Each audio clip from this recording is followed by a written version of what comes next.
What's going on, fellow A-Plusters? It is I, your host, as always, Adam Perez, back once again with a brand new episode of A-Plus Hero Report, your weekly stop for your Marvel, DC, television, and movie news, streaming live for you guys today over on our YouTube page. You can also catch us live over on Facebook as well as Twitch for you gamers out there. And then, of course, this particular episode will be dropping later on this evening or first thing in the morning for you Spotify listeners. So if you like your audio versions of the show, you can definitely expect it over on Spotify. But Spotify does now also do video. So if you want to go ahead and follow us on Spotify, there is a link in the description box below, guys. We definitely love you to follow us over there as well. So happy Sunday, ladies and gentlemen. So good to see everybody here today, wrapping up your week the right way, as we've got ourselves 6 main topics that we're going to be getting into. We also have a couple of honorable mentions at the top of this particular episode we'll be diving into as well. And you can definitely check us out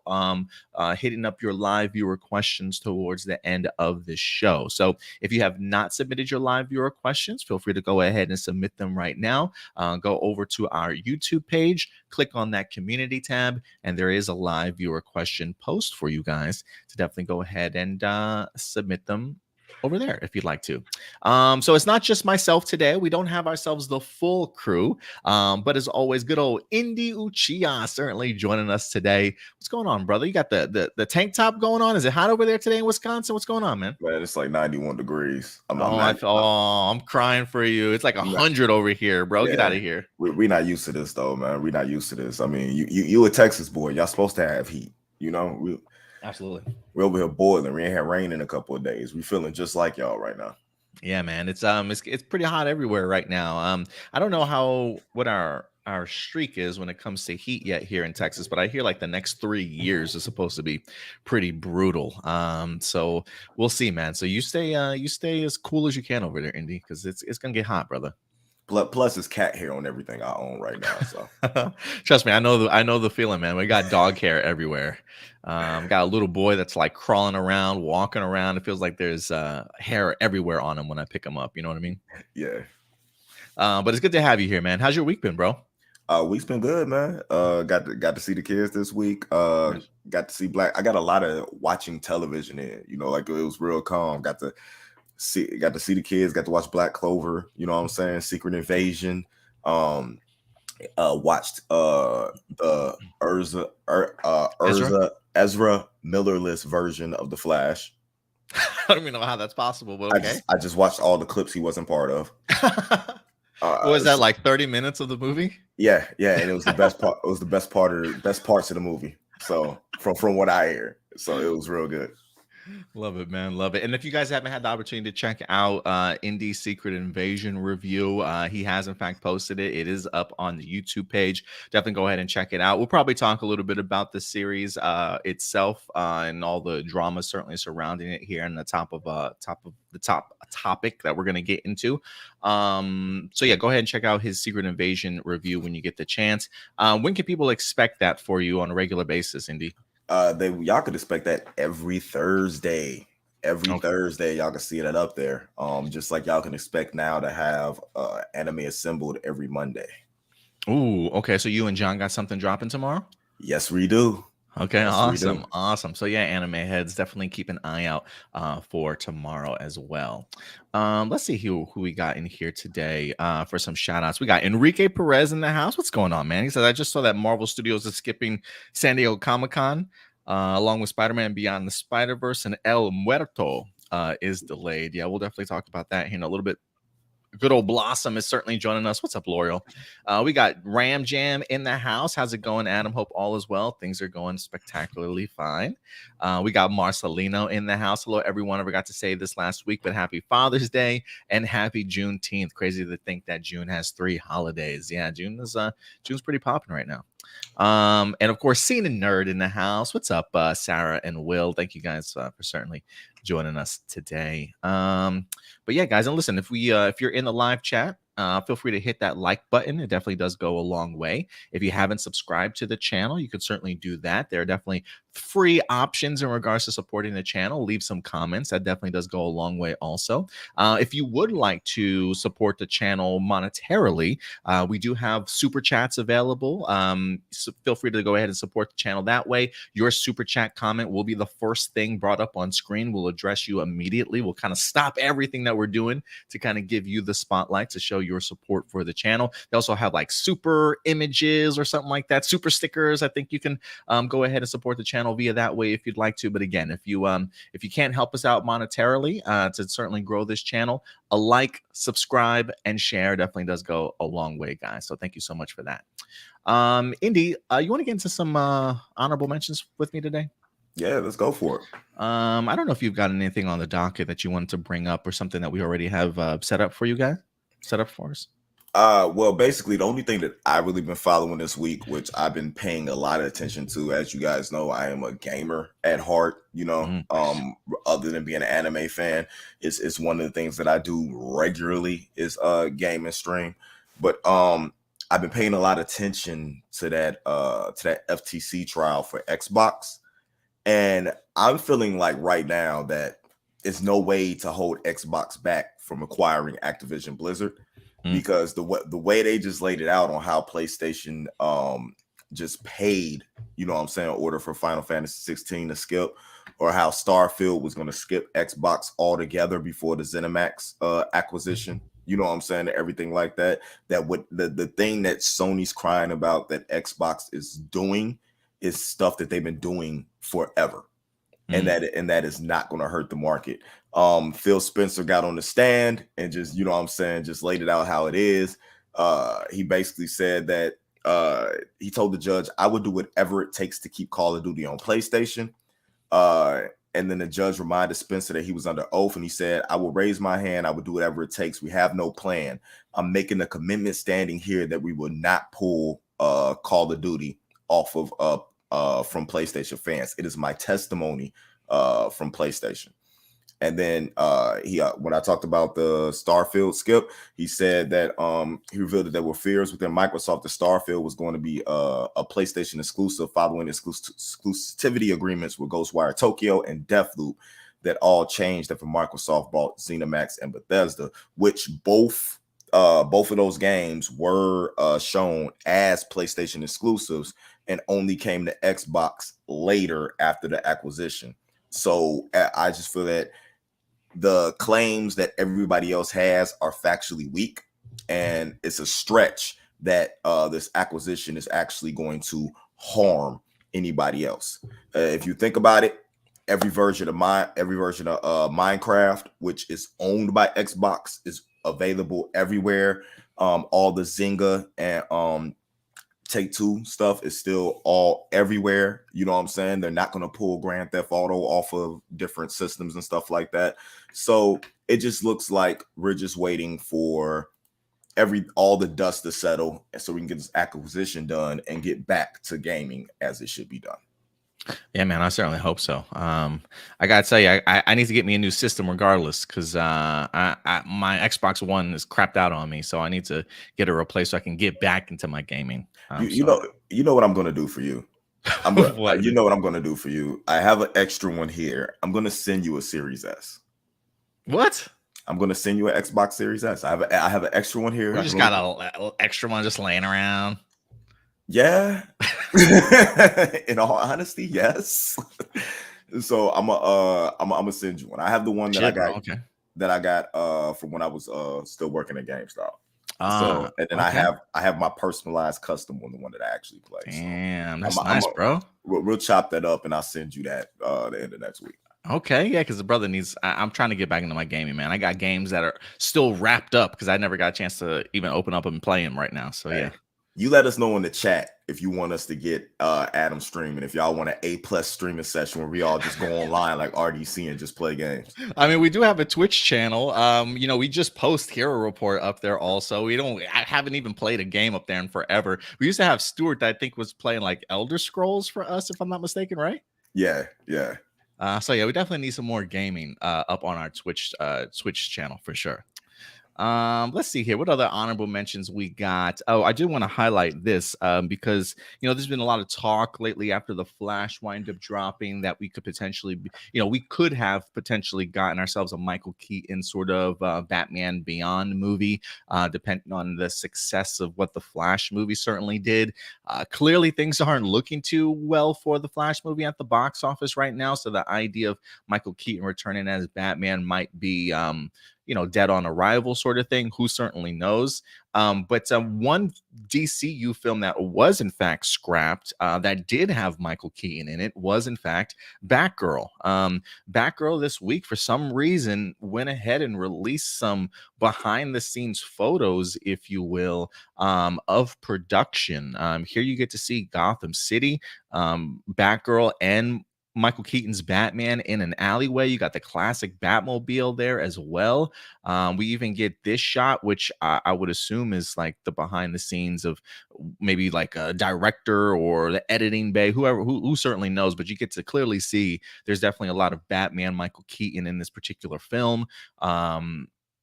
I love the aesthetics of everything that I'm seeing in here, Indy. When I look at this, it feels like I'm kind of brought back to the Tim Burton world of Batman. I think they've done a really good job of sort of setting that world there. But it looks great to me, man. Unfortunately, this is a film that we're probably never going to see. They've been pretty open about the idea that they canceled this movie for a tax write-off. But man, Indy, I got to admit, man, get an opportunity to see some of these photos again. I really wanted this movie, bro. I wanted this movie more than I wanted The Flash, to be totally honest with you. This movie looked like it was going to be something special, something incredible. And if you Zack Snyder fans really want to get behind something, you know what I'm saying? Get behind the Free the Batgirl movement. Releases. It is no reason why this movie couldn't have came to HBO Max. Other than the fact that maybe I'm starting to think that it's like something where this movie was going to be better than anything that they were going to make in the future, and then it was going to end up in that type of thing where they would have that Zack Snyder information where we're going, no, this was better. Finish this, give us this. You know what I'm saying? The where you're going isn't good. We want to finish this. And that's the reason he's like, oh no, we got to trash this because it's going to make us go in a whole different direction from where we want to go. Yeah, I mean, I'm kind of in lines with you there. I don't know if I originally thought that to begin with, but after seeing how The Flash is performing box office wise and really sort of the downward trajectory of the box office for DCEU movies, while they say the screen tests were horrible, I've heard some people talk about the idea that the movie was pretty solid, that it wasn't as bad as some people were saying that it was. Who knows if we'll ever have the opportunity to check it out, but there is a narrative that I'm starting to form in my head, the idea that maybe this was a good movie, and the idea of them releasing this would just sort of give other people ammo in the sense of, this is the world, this is the direction you guys should certainly continue to go. And maybe kind of throw off any plans that David Zaslav and James Gunn and Peter Safran certainly might have had for the future. So maybe this is a film that they had to hide away, let a couple of bad DCEU movies certainly happen, and kind of bring down that downward trajectory to give them excuse in the sense of, see, this is why we need to reboot this universe in the first place, because of the content that's putting out. There's a part of me that believes that, but then there's another part of me that's like, as a studio, nobody wants to put out trash, right? Like nobody, like there's a lot of people's jobs and crews and directors, like jobs that are on the line for movies that certainly underperform. And so, there's a part of me that wants to think that Warner Brothers Discovery wouldn't just throw money away like that, because I do think the idea of having such a negative outlook on your movies, regardless if you reboot something, can really damage your reputation in the future. And so, that's probably the reason why I don't fully believe that that's why they scrapped Batgirl, but there is a little part of me that's like, I kind of think that they did. So I don't know. I'm kind of in between, and maybe the truth will eventually come out one day. So we'll have to see. Or maybe the movie will actually come out one day. I don't even care if the truth comes out. I just want the movie. Yeah, absolutely. Screener Nerd says, yeah, it is tracking behind Black Adam. Looks like The Rock will have the last laugh here. Yeah, I mean, in hindsight, when you look at what Black Adam movie did in the box office, bringing in just under $400 million, and a lot of these other DCEU movies only bringing in about a couple hundred million right now. Maybe the Black Adam ain't looking so bad right now. Maybe The Rock is like sitting back here, like patting himself on the back. But it is like, I will say too, also with Black Adam, still very much an underperforming film. When you've had 10-15 years to put this movie together, and that's all that you make at the box office, even with the caliber of The Rock, $400 million probably is nothing to sneeze at. But I'm pretty sure they probably expected this movie to do a ton more. They also say Zaslav is what JPEG was to Disney. It's kind of turning out to feel that way a little bit with some of his decision making. I know when Zaslav definitely came on board, I was pretty excited. I kind of dug some of the decisions that he was making, but man, a lot of the past decisions have definitely got me scratching my head a little bit. So it'll be interesting to see how this goes. He says, I think it really was a victim of a combination of what you're saying and the business decisions of the streaming model. Yes, I could easily see that seen in Nerds. That's a good perspective also. What else we got here? We also got some news on the Sony front when it comes to their real quick before I get into Sony, Jonathan Majors back in the news briefly here. Jonathan Majors, he does have a trial date set. He is going to trial August. He appeared briefly Tuesday morning in the Manhattan criminal courtroom to learn his trial has been set for August 3rd. Majors is looking up to a year behind bars if found guilty on a misdemeanor claims stemming from his late night March 25th arrests. His lawyer's been very adamant that this is kind of a little bit of a witch hunt, if you will, in regards to trying to bring down his Jonathan Majors. We'll see, man. It's feeling more and more shady the more I read about it, but we'll see how things come to fruition from him. But he will be on trial beginning August 3rd, and I'm pretty sure there's going to be a lot of eyes on that courtroom for sure. The more and more I see stuff happen with this, I think this is somebody at DC trying to take down Marvel. Oh, really? Like I think it's The Rock who just went through. Oh, y'all wanted Black Adam? Okay. Jonathan Majors, he's the guy y'all want to be the next big thing. I got him. I think like he called in a favor to Vin Diesel and was like, "We family, right?" What else we got in here? We got El Muerto is back in the news. Apparently that movie has been taken off the schedule. It seems according to comicbook.com, seems like El Muerto is muerto. The Spider-Man spin-off film has lost its release date, and the most recent movie schedule changes that are now coming out of DC. So that movie doesn't have any release date right now. There are murmurs back in spring that El Muerto was at a standstill, according to Bad Bunny's publicist. There had been an obvious cooling effect taking place. El Muerto was not only greenlit, but fast-tracked in the spring of 2022 after Bad Bunny thrilled audiences in Sony's action flick Bullet Train. It was supposed to shoot, wrap, and get through post-production by January. Since we're now at the summer of 2023 and cameras have yet to begin to roll, and with the strike currently happening, it's pretty clear this movie was another attempt by Sony that ultimately didn't pan out. Whether or not El Muerto gets revisited later is anyone's guess. It was always a strange project to have on the slate, but Bad Bunny is a major star as a musician and actor, and even a WWE wrestler. So as of right now, this movie is off the schedule with no plans on coming back right now. So we'll see. I'm perfectly okay with that, honestly. I don't mind Bad Bunny whatsoever, but I didn't really care for the concept of an El Muerto movie. Nah, you just hating. What am I hating for? Like, you just hating. He's my fellow Boricua, man. I gotta support Bad Bunny. You know what I'm saying? Yeah, so support what was going to be a good movie. We need another good Lucha Libre movie. Last one we had was Nacho Libre. Nacho Libre. Hey, that's still good enough for me, man. That's a great movie still. San Diego Comic-Con is getting less and less attractive this year. Variety's reporting that Marvel, Netflix, Sony, HBO, and Universal are set to skip San Diego Comic-Con as the fest faces another existential threat. So yeah, it says for 2 years, the biggest annual fan convention in North America was forced to cancel the 5-day event, and it seems as though it's definitely happening again.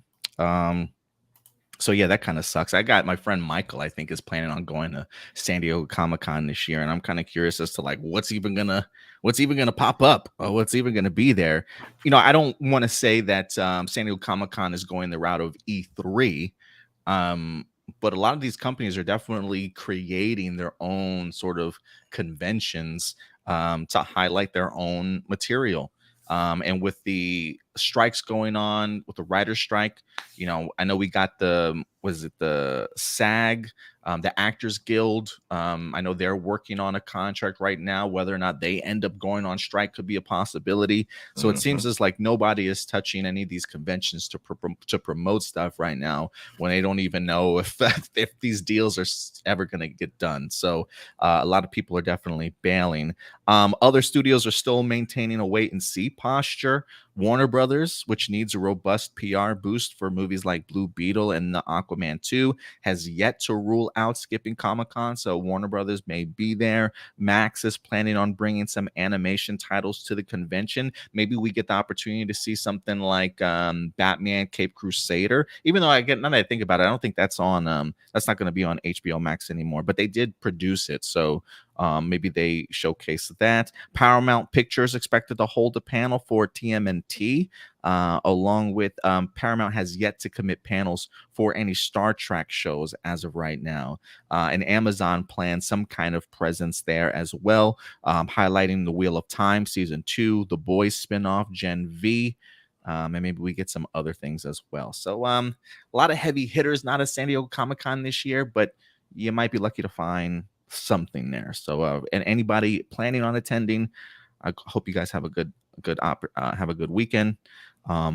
Last but not least, real quick, Harley Quinn is set for season 4. I know a lot of people have been asking, when is Harley Quinn season 4 going to be dropping? That you can expect that July 27th on Max. So remember, July 27th on Max for you Harley Quinn fans. Marcel, with more and more companies leaving SDCC, this might give lesser known and smaller projects a chance to shine. Definitely, that's certainly a possibility. And you know what else could possibly shine? Comic books, baby. I mean, bring comic books back to Comic-Con. Exactly. Look, I went to Fan Expo Dallas a couple of weeks ago. We have a couple panel highlights on our YouTube page. And it's funny, I went there and I literally saw like 3 vendors out of the whole place. 3 vendors that were selling comic books, and I'm just thinking to myself, like, man, like, I mean, they had a good selection, don't get me wrong, but it's like, man, you would expect like a whole section of the convention to be full of comic books. But yeah, it's I almost feel like it's getting more and more difficult for comic book vendors to even afford going to these conventions, because it's like, if it's a comic book store wanting to attend, I'm sure they gotta pay a couple $1,000s for a table, and it's like, what kind of money do you guys think comic book stores make? You know what I'm saying? So yeah, definitely bring back more comic books to conventions. And then last but not least, I promise I'll finish honorable mentions off on this one. We just had a lot of cool topics that dropped this week, honestly. There is a rumor time, ladies and gentlemen, that Ben Affleck may in fact be popping up in Deadpool 3 as Daredevil. There have been signs that he has been spotted on the set. According to a Twitter user, Casey Walsh, Affleck was seen on Deadpool 3 set, with the threequel having begun principal photography in England towards the end of last month. While Walsh has no idea who he is playing, the mere mention of Affleck being around this production has set off speculation that he's reprising Matt Murdock, aka Daredevil, who he played in the 2003 Daredevil movie. So again, this is simply just a rumor. I have no idea who this Twitter guy is whatsoever, but he has mentioned the idea of seeing Ben Affleck on set. So some people are definitely wondering if he's coming back as Daredevil, because I think some people are even suggesting that the classic X-Men from Fox might actually be in this movie too. Some people are certainly reprising their roles outside of just Hugh Jackman as Wolverine. I've even seen some people speculate the idea that when it comes to Deadpool 3, that maybe this might be sort of their version of Deadpool kills the Marvel universe or something like that. Maybe it's like the Fox universe. Who certainly knows? So it might be pretty interesting to kind of see if Daredevil pops up. I mean, we are in the time period of multiverses right now. Who knows how we get Deadpool into the MCU, but this might be a pretty fun and creative way of doing so. Do you think this is going to turn out to be true, Indy, or what? I have the slightest idea. Maybe he needs something to do. He's such a comic fan. You know what I'm saying? Ben Affleck is he's so much one of us that I wouldn't put it past him that he would find something like that being unique and cool. You know? Yeah.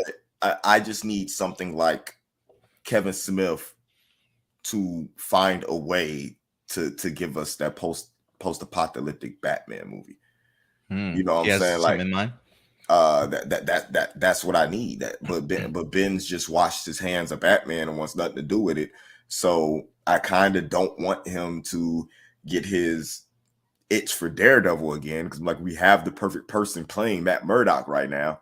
But I would if love it's a one-off, I wouldn't mind it. I think it would be kind of cool to see him revisit some characters that he's kind of sworn off, right? We didn't think he'd come back as Batman. Boom, he's back as Batman in The Flash. I never thought that we'd see him again as Daredevil. I think there was a part of me that was speculating and hoping he would pop back up in like Doctor Strange, Multiverse of Madness. He didn't pop up there. So I would like to see him reprise his role as Daredevil at least one more time before he hangs up the boots. The only thing I want to see is how many Jennifer Aniston jokes can Ryan Reynolds get in the 3 minutes that Ben's going to be on screen.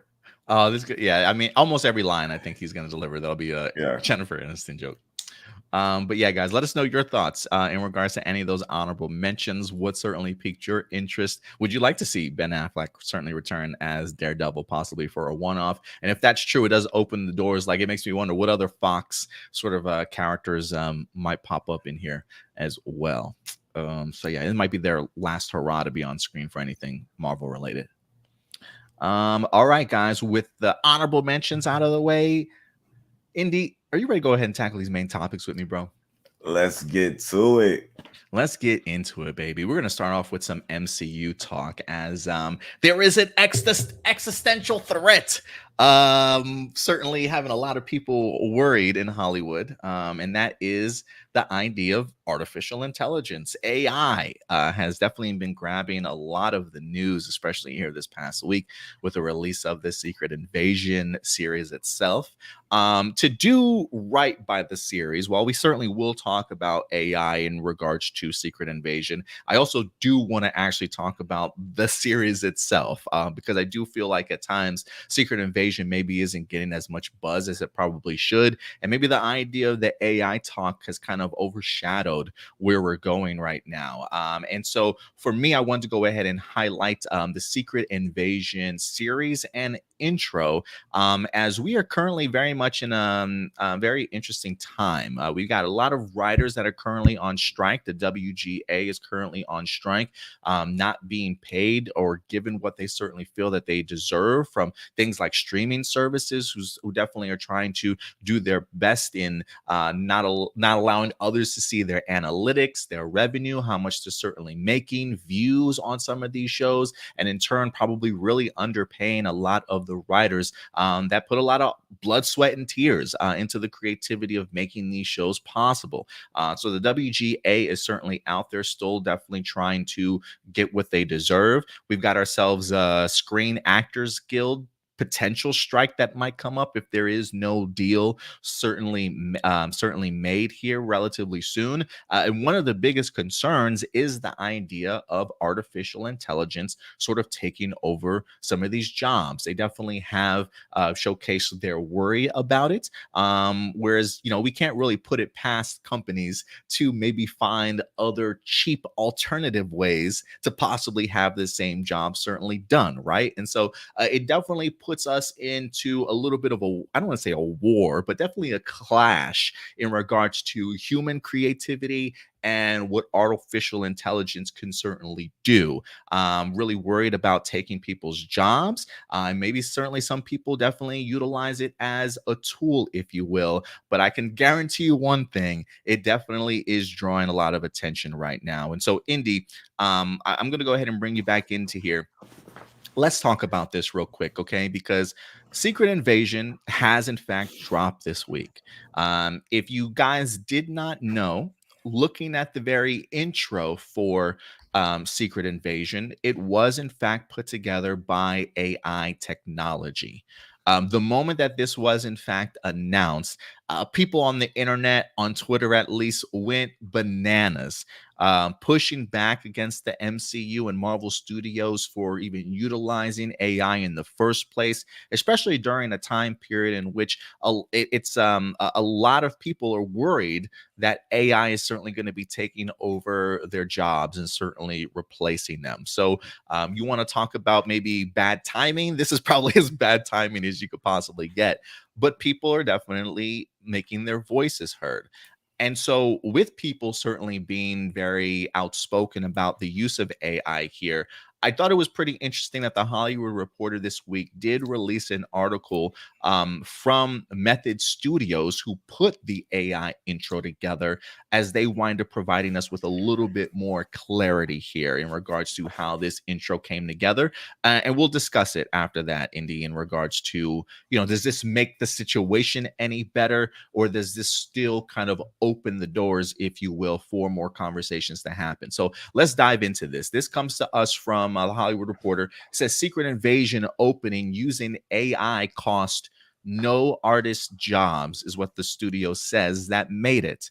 Because a lot of people were pushing back, like, man, there's so many artists out there that could have done this for you guys. You really removed the artist from it. But Method Studios is saying that's definitely not the case. So it says on Wednesday morning, Disney subscribers were treated to the first episode of Secret Invasion, which included an opening sequence that highlighted the mystery behind the series.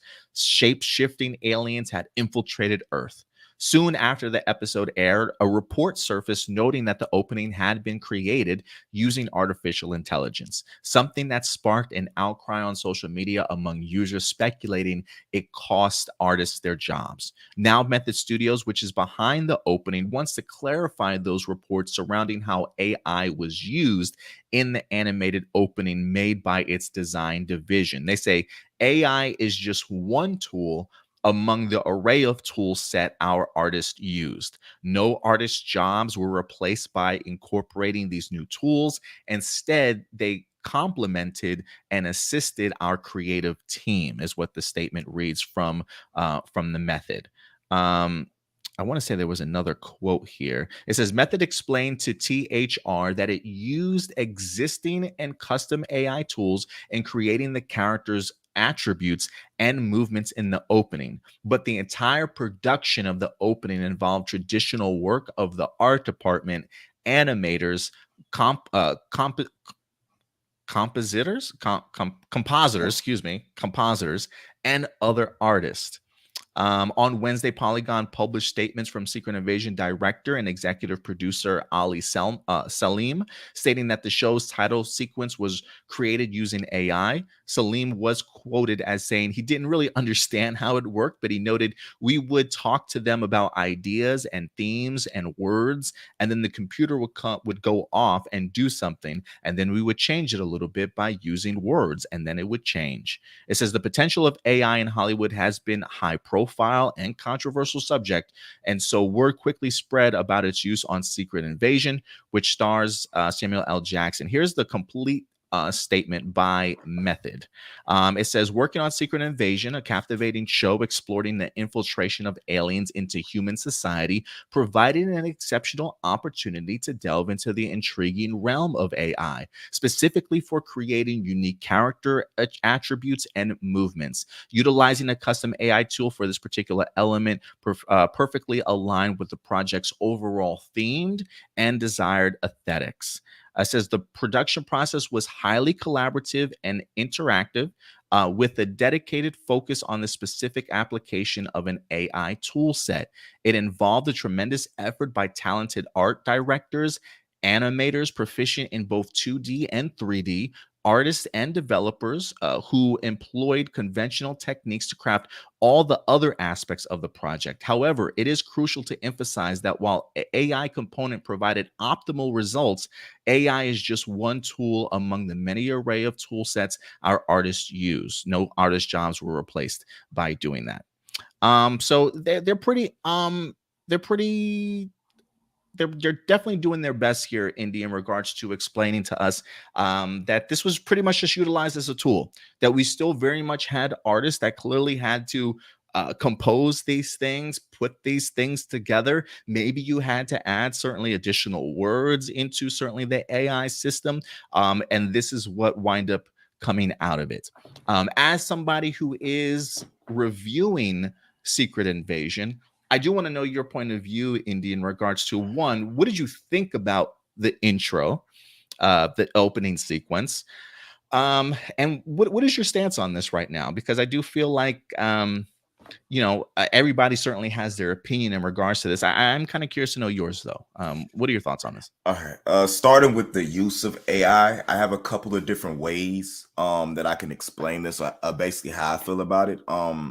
I really feel AI is being used as a tool. As an artist, musically, graphically, and everything like that myself, it's a tool to, I believe, create efficiency, right? Carpenters used to use hammer and nails. You know what I'm saying? When nail guns were created, it didn't take carpenters' jobs away. It made them more efficient at their job, making them be able to do their job quicker in what they were doing. And because the tools were more expensive, carpenters end up actually being able to charge more money, you know what I'm saying, to cover the fact that tools and stuff were getting, you know what I'm saying, more expensive to use. As I see it here, I look at the way they use AI in a similar way of when I'm doing music, how I use a plugin, right? I need to get my vocals, or I need to get a certain point in the beat to be able to sound a certain way. So I'm taking that plugin that was created by somebody else, which is an artificial way to be able to change the sound into something that I couldn't get manually, you know what I'm saying, on my own. So as an artist, I'm using this tool in order to get the desired effect that I wanted. As I'm looking at the way the intro looked, to me, it didn't look totally designed by AI. It looked almost like they put an AI overlay or filter, you know what I'm saying, over what they were using in order to get the desired effect and aesthetic of what they wanted it to look like. To me, it almost looked like a moving picture, a moving painting, you know what I'm saying, something whereas you couldn't understand, you couldn't make out what was happening. You know, everything looked the same, but some stuff looked different. It gave you the effect of what this Secret Wars, you know what I'm saying, series is going to be about, because it just blended everything perfectly in what it was going to do. Now, the fact that they say no artists lost their jobs, no artists got less pay, they just use a tool in order to be more efficient. The issue we're going to have with AI is when people go, I don't need an artist because I could just let AI do this and to be able to save me, you know what I'm saying, $10,000 in this point of the job. Until that happens, I have no problem with AI being used, as long as it's being used by the artist to make their, you know what I'm saying, job more efficient. And I'm pretty right there with you, Indy, in the sense that, when I read this article, or when the studio comes out and they talk about how it was utilized, I'm kind of right there with you in the sense that it feels very much like it's being utilized as a tool. When I look at the Secret Invasion intro, one, for me, I know some people are like, oh, it looks terrible, it looks horrendous. I think it actually looks pretty good. And it is one of those things where when you look at the article and what they're stating here, like I can see the idea of like artists having to come up with like these particular frames or particular images that they kind of want to see. I don't really know all the information that they're plugging into the AI, but it really wouldn't surprise me if they literally had like artists come up with a storyboard design that they wanted for this. Maybe they scanned all their particular artwork and images sort of into this AI. And like you mentioned, the idea of giving it this filter or this ability to kind of merge itself into something else to get that visual effect on screen, to me, that definitely works. I think it came across pretty well, but when I look at it, I don't see it as this is solely just an AI product that they're currently putting together. It does look like they certainly had artists and developers, storyboarders, and things like that really involved to go ahead and create this together while utilizing AI certainly as a tool to go ahead and put it together. So for me personally, when I look at the Secret Invasion story here that we have with this intro, this doesn't worry me so much, but I can see where people's concern and worry definitely will eventually come from, because there's always going to be a positive way to use AI and very much a negative way. And there's always going to be people out there that are certainly going to do their part to try and take advantage of that. Trust me when I say, all right, corporations out there are always looking for the cheapest and easiest way to go ahead and create something. And the idea and the concept of utilizing solely just AI, I do think could eventually lead to a big mistake here. There are times when AI, when just solely used, probably doesn't come across. I would say maybe comes across a little heartless, maybe not as expressive, just because it doesn't have that human touch or human experience behind it.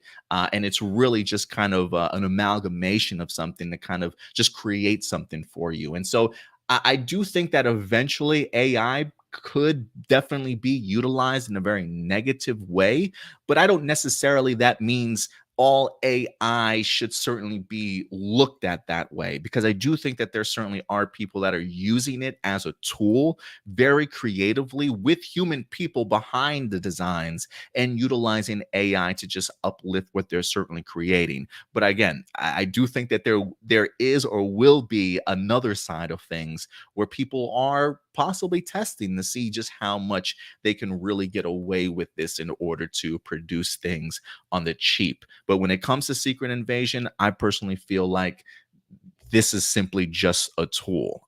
Maybe that hopefully doesn't make us like the enemy towards things. But look, I that's just how I personally feel about it at the end of the day. What's up, Frankie? Thank you so much, man, for the support. I definitely appreciate it.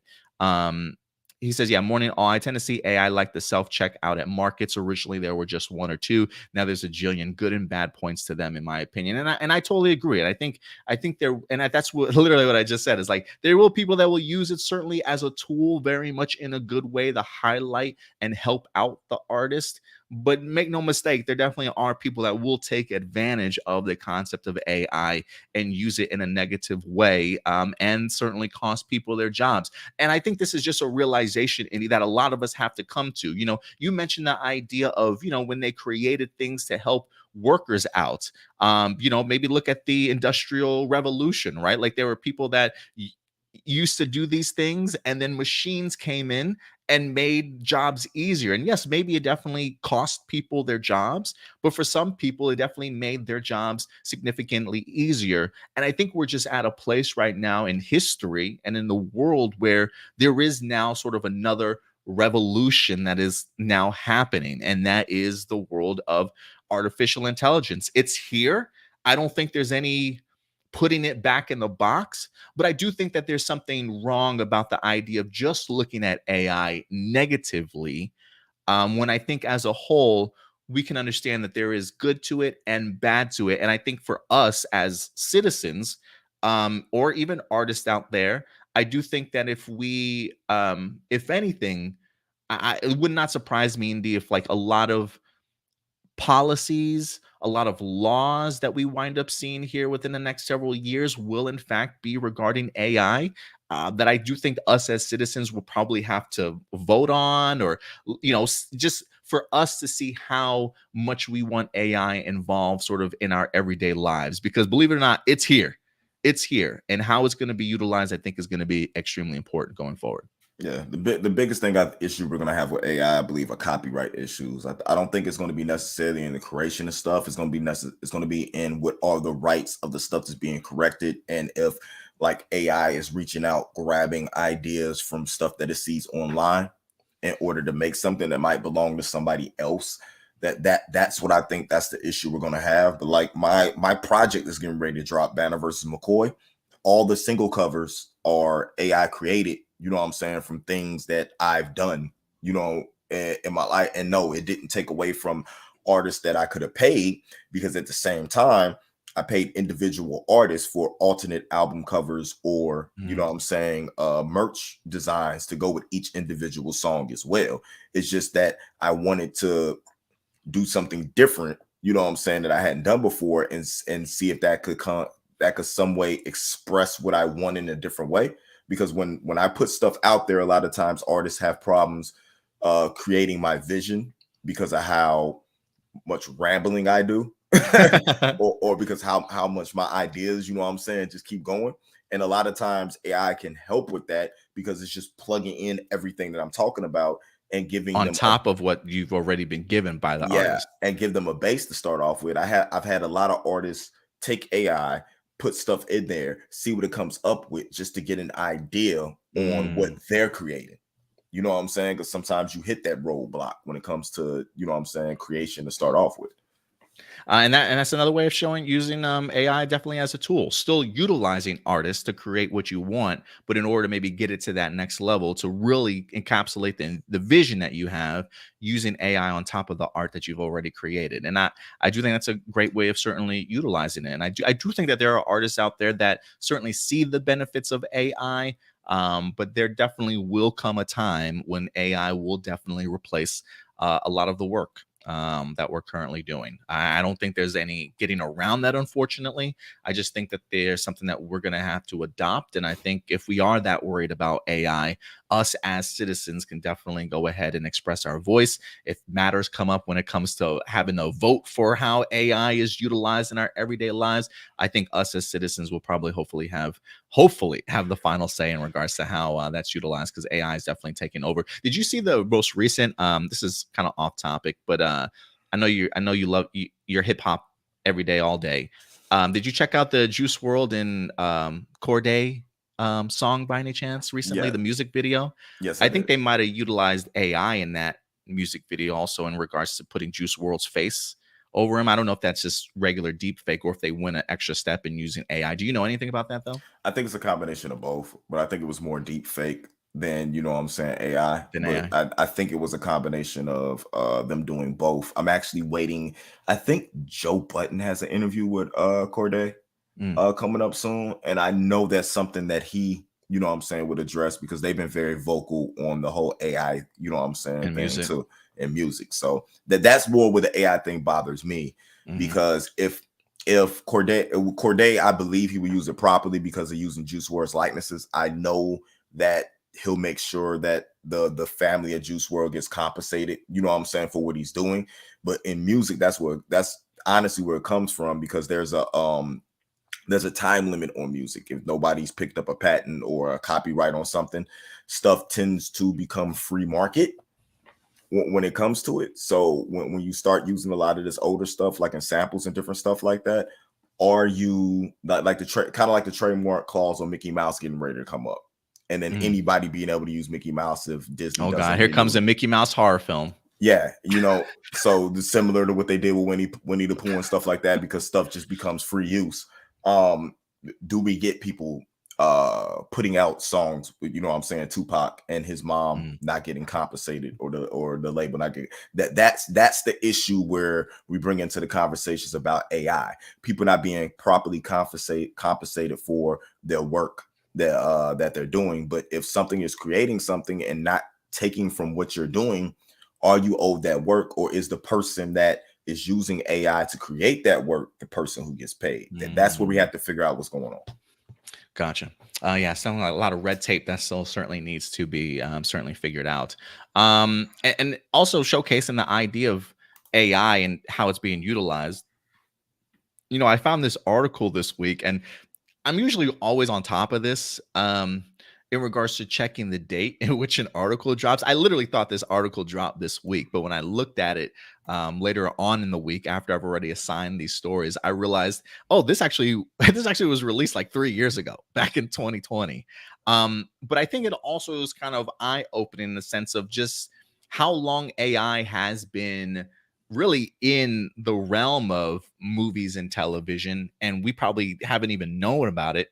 But this article is actually, I think, from January of 2020. Warner Brothers signs a deal for AI-driven film management system. And it says, resistance is futile. Warner Brothers has become the latest studio to publicly embrace artificial intelligence. The movie division has signed a deal with Synalytic to use Ladder's AI-driven project management system that was launched last year. Under the new deal, Warner's will leverage the system's comprehensive data and predictive analytics to guide decision making at the green light stage. The integrated online platform can assess the value of a star in any territory and how much a film is expected to make in theaters and other ancillary streams. Founded over 4 years ago, they have been building and beta testing the platform for 3 years. It says, while the platform won't necessarily predict what the next billion-dollar surprise like Warner Brothers' hit Joker, it will reduce the amount of time executives spend on low-value, repetitive tasks and instead give them better dollar figure parameters for packaging, marketing, and distributing decisions, including release dates. The platform is particularly helpful in the festival settings where studios get caught in bidding wars and plunk down massive sums after only hours of assessment. The AI's insight might also have altered decision making on some of Warner's misfires from 2019, such as The Kitchen, Shaft, and Godzilla King of the Monsters. Hey, I actually like Godzilla King of the Monsters, honestly. It says the system can calculate in seconds what used to take days to assess by a human when it comes to general film package evaluation or a star's worth. He says, we make tough decisions every day that affect what and how we produce and deliver films to theaters around the world. The more precise our data, the better we will be able to engage our audiences. It says, still, Hollywood fancies itself as a town that operates on gut instinct rather than algorithms, for better or worse. And unlike Silicon Valley, the industry has been slow to use AI for menial tasks like script breakdowns, fearful that it would take away jobs and make humans obsolete. But they have somebody that counters that narrative, saying artificial intelligence sounds scary, but right now an AI cannot make any creative decisions. What it is good at is crunching numbers and breaking down huge data sets and showing patterns that would not be visible to humans. But for creative decision making, you still need experience and gut instinct. So again, remember, guys, this was back in 2020 when Warner Brothers teamed up with this AI-driven film management.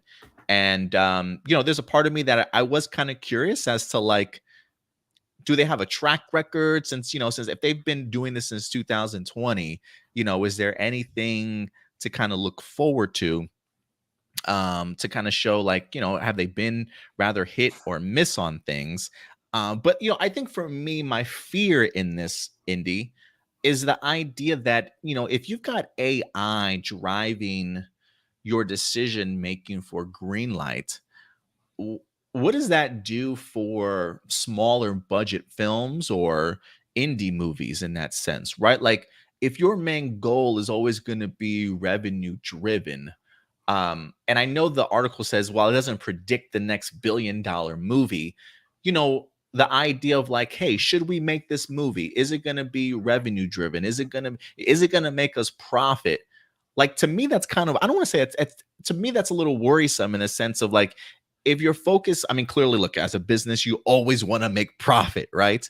So does that mean you're only going to greenlight big budget films during certain times of the year? Like, does that mean indie films might get overlooked just because they may not make that profit? And will that really take away from the overall sort of going movie experience? I think, if anything, that would be my biggest concern. And if anything, the idea of them saying, could this have saved Warner Brothers from releasing a movie like Godzilla King of the Monsters? Like, I kind of dug that movie. The idea of an AI telling me, no, you shouldn't release this or you shouldn't make that movie. It's kind of like, well, thank God we still have human instincts, because I do think, I think another article I read pointed out the idea, like, Jon Favreau at the beginning of Marvel Studios literally had to convince them, hey, you know what? We should hire Robert Downey Jr. To be Iron Man. Do you think the AI is going to let you know, based off of Robert Downey Jr.'s past, how much of a risk that was? Would AI have even suggested taking that sort of risk? And had Jon Favreau and Marvel Studios not taken that risk, where would the MCU be right now with making those decisions not based off of what AI is certainly telling you, right? So I do think that there's definitely a lot to showcase as to the human critical thinking aspect of what movies should be greenlit. Yes, it could be hit or miss, but I almost feel like that is just so much more natural and creatively open for smaller indie films to be created than the idea of AI letting you know, oh, this movie is not going to make profit, so you may not want to either greenlight it or release it on a different date, or maybe not put as much money behind marketing, sort of thing. It definitely worries me in that regards, seeing how it's utilized here. But when you read it, I mean, does it come across differently for you though? What are your thoughts on that? It does, and I'm gonna come at this point just because I feel like it's the opposite of what you just stated. Just so we have Totally, go both for it. sides, because Yeah. I understand 110% how you feel, but Mhm. I look at it as when analytics was introduced into sports, right? It was a big hoopla over this is not how you build a team. This isn't going to work if you're just worried about this and that. And now analytics is used everywhere because yes, you have that big name star who puts up this many points is going to be cost this much money, but you have somebody who's as efficient or better for less money that fits this team better due off of the numbers of what they do running in this type of system. Great point. Coming at the aspect of Robert Downey Jr., maybe the AI does tell them that because when they plug in Robert Downey Jr.'s name, maybe it lowers, you know what I'm saying, the price up is up more budget for them to be able to get a bigger star, do something else, or put more money into something else, and it becomes profitable because of the money that they're paying, you know what I'm saying, these individual stars. Because I think it's more of not looking at just let's grab this star. I think the AI could look at trying to manage the budget in order to be able to make the film as profitable, you know what I'm saying, as it can. And if AI is scoping the internet and stuff like that for reviews on this actor, or if people like this actor and this actor, maybe it helps bring some of those lesser known actors, you know what I'm saying, who aren't at big budget or big house names into the fold, because actor A did all these blockbuster movies, but it's super expensive, but maybe they don't act as well, Dwayne Johnson. And maybe we have an actor who's doing nothing but indie films, who's been on Broadway, but has rave reviews, who isn't going to cost much, that AI be like, plug this person into this position because people love this person, the name you might not know because they haven't been in big movies. You know what I'm saying? But it's going to bring a fan base over here that could probably help push this movie. Then we grab this big name star, because they cost a little bit less put on, and this is the foundation, you know what I'm saying, of your cast for the movie that's going to put this movie over the top because of the reviews this person has, because of their acting and stuff like that. But maybe that's something that's happened. Maybe that's how a Chadwick Boseman gets cast as, you know what I'm saying, a T'Challa. Or you know what I'm saying, anything like that. So that's the way I'm thinking of. Just as many negatives that I think I have a lot of positives in order to be able to get more actors, more actresses, you know what I'm saying, in position to be able to be a big star.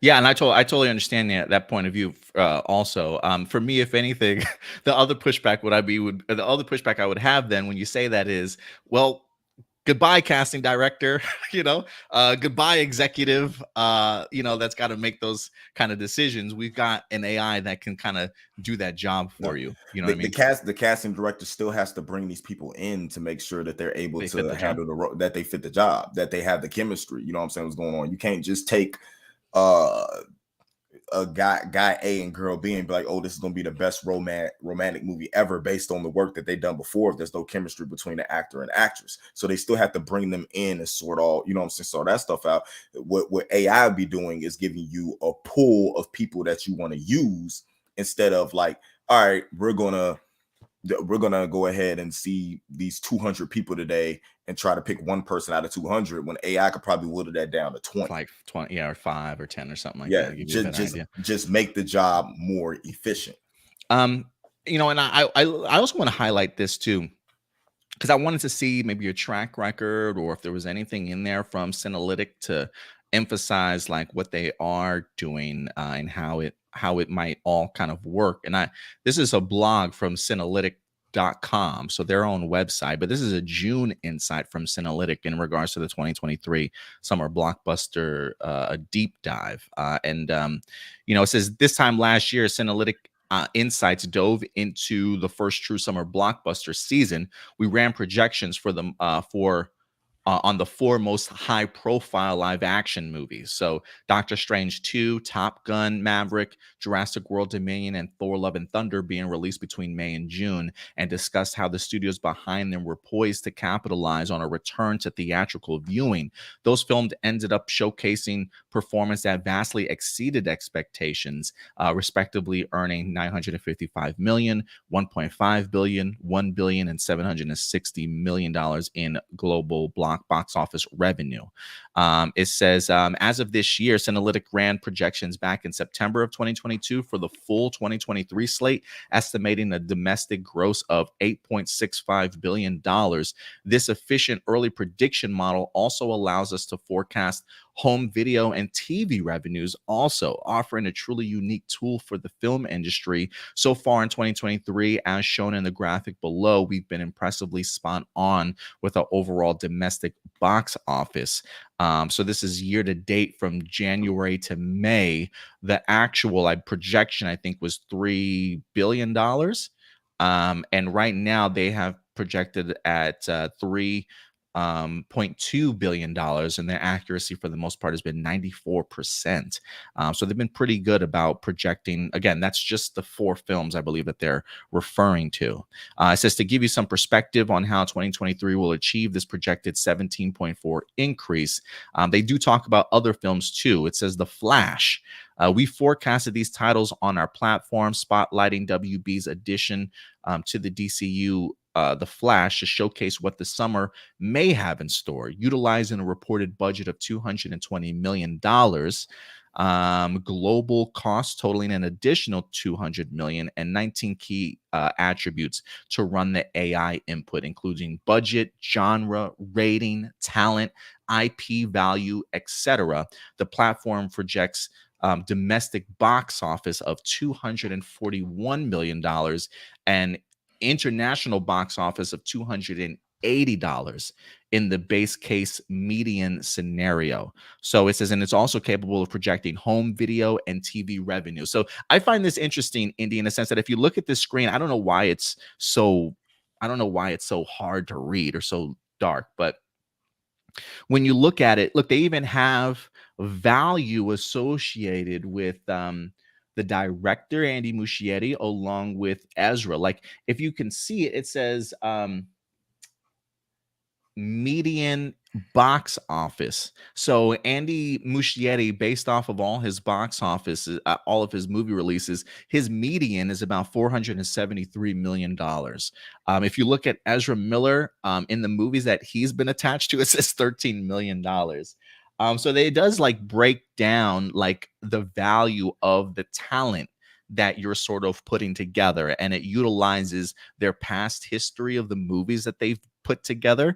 And it even gives you here like several different forecasts. So confidence level 90%, 70%, 50%. If you just go based off of the median as to what's kind of in the middle, it lets you know what's kind of expected. Now, this is profit and loss forecast. They're expecting this movie to make global net revenue of $486 million. There's a profit in here that they have pointed out, and they're suggesting that it says its projected revenue, I would assume, is 141% overall. So they personally think that when it comes to the Flash, this might be the first time that their AI just does terribly wrong. It gets it terribly wrong considering how the Flash is really performing at the box office. But when you look at like something like the confidence level here at 90%, while they're highlighting the median at 50%, when you look at something like the confidence level that they have reported at 90%, the domestic box office being $122 million, I feel like that's almost a little bit closer to realistically, or even the 70%. So I am kind of curious as to why they went with the 50% as the median in there. But yeah, there's tons of other movies that they're kind of projecting as well based off of their budget, talent, and things like that also. Well, that could also have issues to do with when the projection was ran. Like I think this was September. I think this was ran in September of last year. Okay. So computers are dumb when it comes to person's personal experience. I don't think, or it shows you how things view human beings as human beings, like regardless of as everything that went on with Ezra and what they were doing in their life on the side. Maybe they thought, the AI thought, that wouldn't affect, what I'm saying, anything when it came to profit and all that, because generally people don't care about stuff like that when it comes to certain characters and certain styles of movies and stuff. Maybe it was the Michael Keaton effect. Maybe it just wasn't, what I'm saying, because I really feel like the earnings that this movie has made is the Michael Keaton effect. That if you ask anybody what's going on and why they're going to go see this movie, they're saying, oh, because my Batman's in it. And that's honestly what's selling the movie. Or maybe they overshot Ezra's popularity, which is weird to me. I'd be curious to see what the profit would be if it was what they would generate if they put Grant Gustin in the place of Ezra Miller.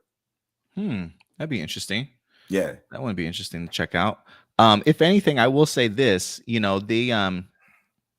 if I go over to Box Office Mojo right now, The Flash worldwide is about $210 million. Domestically, it's about 87 million. Internationally, it's 123 million.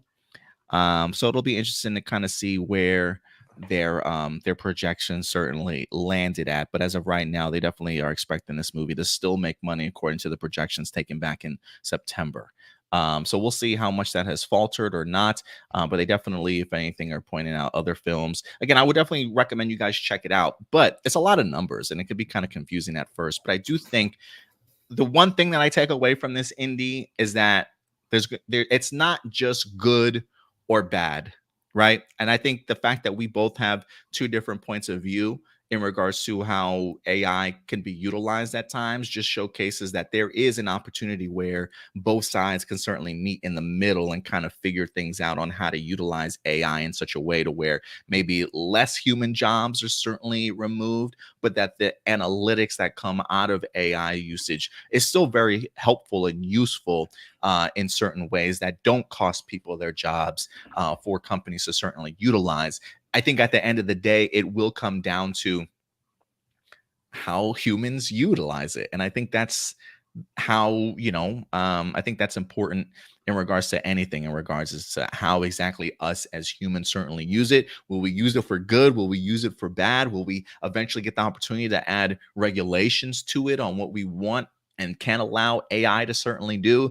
Because if not, it definitely may, we want to go worst case scenario. It may take over the world. I even read somewhere I can't remember what article it was or what source I got it from, so don't quote me on this, but I did read somewhere that said like within the next 10 years, about 60% of maybe jobs will be done by AI, and maybe like 40% still by humans. So I do think there's plenty of time to still fix that if there's if anything, but I do think it will come down to human use and just how much we actually regulate the use of AI. But it can be used as a tool, so I don't think we should completely crap on AI. But I definitely do think we should certainly keep our eyes open in regards to how it's being utilized. But if anything, I would say when it comes to the pushback for Secret Invasion, probably just really bad timing, Indy, right? It's just like, I don't know if they purposefully look, I don't think they knew a writer strike was coming. So I don't think they were trying to be super insensitive in the sense of like, hey, we know that this is an issue. It's like, what should Marvel do? Should they just not release this series because of just the intro alone? Should they push this back after the writer strike? I know timing looks absolutely terrible, but this to me, it doesn't feel like Marvel Studios trying to dig at the Writers Guild or anything like that. But it does feel like just bad timing, honestly. Nah, they're supposed to wait and redo the intro after the writer's strike. So the writers that are striking have to wait to be paid for this series, you know what I'm saying, to come out. That's what they should have did. No, it makes no sense. People are arguing about the silliest things in the world. Support the writers, make sure that they get their increase in pay. Support the actors, make sure they get their increase in pay, and let's keep it moving. The series was already done. People already paid for what they agreed to be paid for when it comes to this particular series. Put it out, let these people get their money.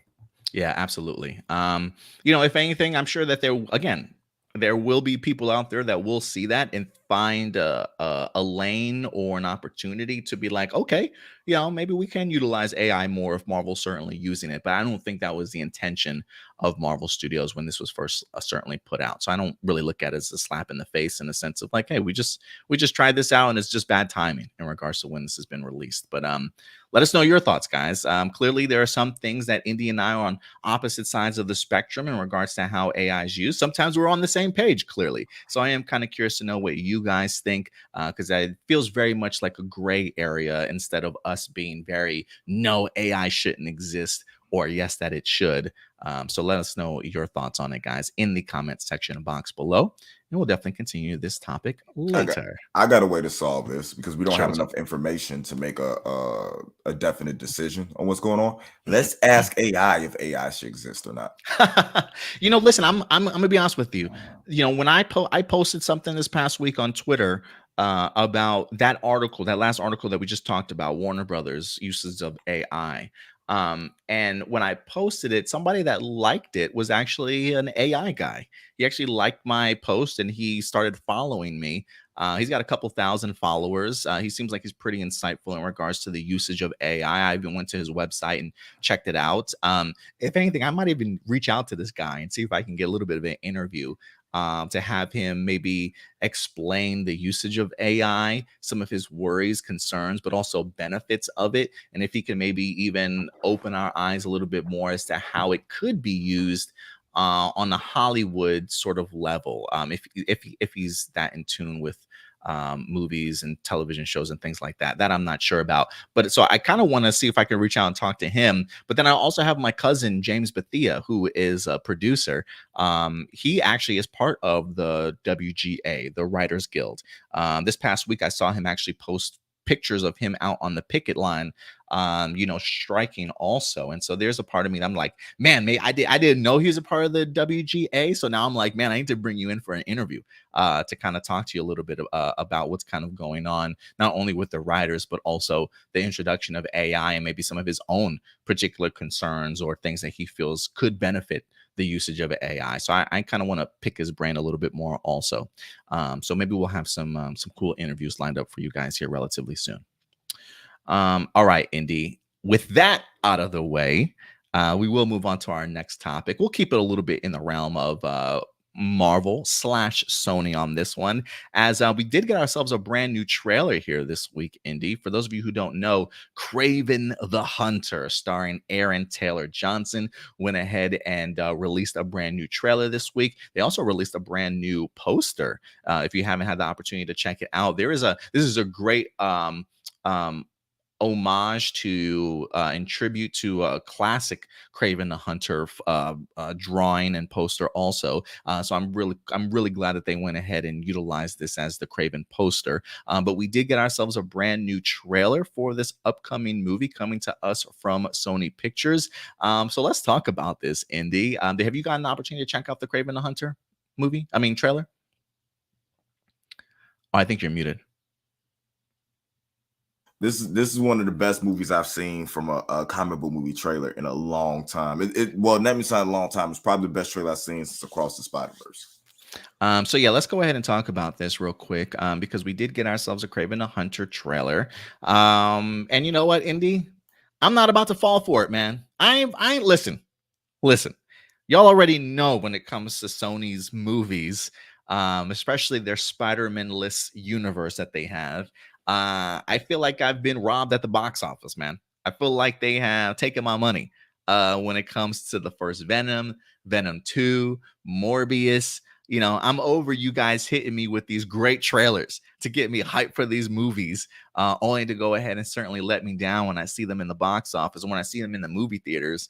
So I'm gonna just be honest. Right off the bat, I was a big fan of this trailer. This trailer looked great. It definitely got me hyped for this movie. You know, I still feel some type of way about Aaron Taylor Johnson, but I think seeing him in a movie like Bullet Train really opened my eyes in regards to his range and what he could really do and bring to a character. And this trailer was like everything that I kind of wanted to see out of a Kraven the Hunter movie. The action looks pretty good. Russell Crowe as Kraven's father in here just looks like an asshole. I'm here for it. I absolutely love it. The action looked pretty great. There's two different trailers here. You have the regular trailer and there's a red band trailer that shows a lot more brutal killings, more blood. I checked out the red band one just to get the full oomph of what Kraven's gonna bring. And I gotta tell you, man, the scene when he's in the backseat of the car and he like kills this dude and rips his fucking like nose off after biting it off and then spitting it out the window. That's like one of the hardest scenes I've seen in the trailer in a long time. I thought it was super cool to kind of see what they have in mind. I have some issues with it in the sense of like them working around the he was Kick-Ass. Absolutely. Thank you for bringing that up. I did like him in Kick-Ass. I did, at least the first film. I definitely did like him as Kick-Ass. But getting the opportunity to see like the damn, I lost my track of thought jumping over to that. The one con that I have, I am interested as to Aaron Taylor Johnson's choice of accent for Kraven. He seems very much, he's got an American accent. I thought he was Russian. I know he has lived all around the world in the comic book. So, but I guess for me, I always considered or thought Kraven with some sort of accent, but I guess they decided not to go that route. I'm trying to remember how Kraven certainly speaks in the comic books, if he speaks with the Russian accent or not, but who certainly knows. So that's probably one of the concerns that I have about this film. And then just his origin, the idea of him getting bitten by a lion and the blood mutating into his body and now giving him superpowers. I think in the origin story, if I'm not mistaken, I think he drank like a potion from like a witch or something like that that gave him those heightened senses. I kind of wanted to see maybe that explored a little bit, but this being bitten and then transmitted with super, I feel like it's becoming a trope that's just overutilized way too much now. So I'll be interested to see how his origin is certainly changed in here, but I don't really have a lot of cons from this trailer. If the job of a trailer is to get you hyped for a movie, the trailer did an incredible job in that regards. But Indy, I'm still pumping the brakes on this. You are not about to get me super excited for this film. As cool as I thought this trailer was, I refuse to get hyped for this movie until I actually see it in theaters, because they're great at putting trailers together. They're not so great when it comes to actually putting a movie together. So I still am going to take that wait and see. But the trailer is pretty cool, man, if you ask me. What did you think? Oh, you're muted. I'm doing my best Stewart impression today. I honestly like the trailer. I'm interested in the aspect of where they're going with this. The trailer did get me kind of excited for the movie, but tell me the last miss that Aaron Taylor Johnson's had. Like Godzilla? was that a miss? Because that movie made money. Did it? Okay. Like he did. I think he hasn't had a miss in a really long time with the way he chooses characters. I don't know. Maybe I But the think movie did pretty good. Godzilla actually did pretty good at the box office. Definitely wasn't a flop for sure. I'm thinking that they're taking a different vibe on the story, and maybe his dad was similar to being the original type of Kraven that you're used to, and Uh-huh. this is the new era. This is the new birth of what we got from what's going on with him. I was reading a comment where I think Marcelino said, matter of fact, let me see if I can find it because I tagged it. Marcelino said, all seriousness, the trailer was cool. But my problem is they made Kraven an animals right activist when he is literally a hunter. His father acts more like a comic accurate Kraven. Well, maybe I take it as this, that yeah, his dad might act like a more comic accurate Kraven, or maybe it's the fact that this version of Kraven wants to hunt bigger things than just animals. Maybe that is, you know what I'm saying, a little bit too simple. Maybe more in just with the animal kingdom and knows that the threat is, you know what I'm saying, some human to humankind. Maybe this is where he turns to the villainous aspect of what's going on and needs to be stopped later, hopefully by, you know what I'm saying, a Spider-Man or something, because he's sent to go take out bigger things, you know what I'm saying, bigger threats, whether Navy SEALs, presidents, you know what I'm saying, I get you. people leading countries and stuff like that. Maybe that's where the hunter comes in for. Maybe it's just the namesake of what goes on because he becomes one of the biggest, you know what I'm saying, assassins, you know, known. It's just that his stuff is real beastly. But with this said, we already had this movie. This movie came out a couple of years ago, starring Idris Elba. Yeah, it did, didn't it? So although yes, I'll be cautionary, I'll be optimistic about what's going to happen. It's going to be better than The Vampire. God, I hope you're right. It is going to be better than Carnage. I'm not gonna say it's gonna be better than Venom because I think Venom, there's a lot of positions in that movie that could have been cast better, and there should have been a better writing staff, but the movie itself did what it was supposed to do, introducing the character and showing us a new version of this character. So I got what they were trying to do. The sequel was trash, but I really feel like they're starting to learn from their mistakes, and it gets times where I trust Sony Marvel more than I trust like DC. So I'm willing to give them a shot to show me something, because I'm gonna show you. Morbius was a bad comic book movie, right? But if you take Morbius and you call it Underworld Rebirth, and they're birthing the new villain for Underworld, it's an amazing movie. It's just a bad comic book movie. It was a bad, you can't have a lot of these characters without having Spider-Man, without, you needed Blade, you needed somebody in Morbius to counteract what was going on. He's not a lead character, and that's the issue we were having. They're trying their best with these movies to redo the Robert Downey Jr., redo the Captain Americas, because none of them were grade A superheroes. So they're trying to take these characters who are level C, level D characters and trying to recreate the magic that happened with these other characters, right? But that happened through great writing, great acting, and plot devices that worked. They have no idea what they want to do with any of these movies. There's no connectivity going on. You know what I'm saying? Is that all these one-offs aren't going to work. So I have to see what they're doing with this, because if this Kraven the Hunter is where they're going to start doing stuff the right way, which it feels like they're doing, especially with casting somebody like Aaron Taylor Johnson, I need them to start now, or they need to just let this whole Spider-Verse thing go. I mean, I'm glad you're more hopeful than me, man. Because I guess for me, and I'll bring this up. This is another point Marcelino makes. He says at this point, you need to accept the Venom movies for what they are. You love because you are dumb. They are dumb fun, or you hate them because they are dumb fun. I think the Venom movies are better that way. And I don't know, because if anything, this is the comment that I really wanted him to point out. He says, "I understand your point, Indy, but the problem isn't that he wants a bigger game. The problem is that they're trying to make him a good guy, and I don't want him and don't want to commit him to being a villain." In this trailer, I think even one of the lines that Aaron Taylor Johnson says as Kraven is like, my dad puts bad things out in the world or villainous things out in the world, and I've got to stop them, sort of thing.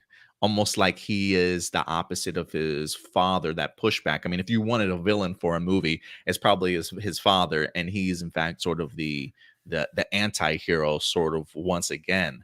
And I've told you before, I'm just over that anti-hero concept.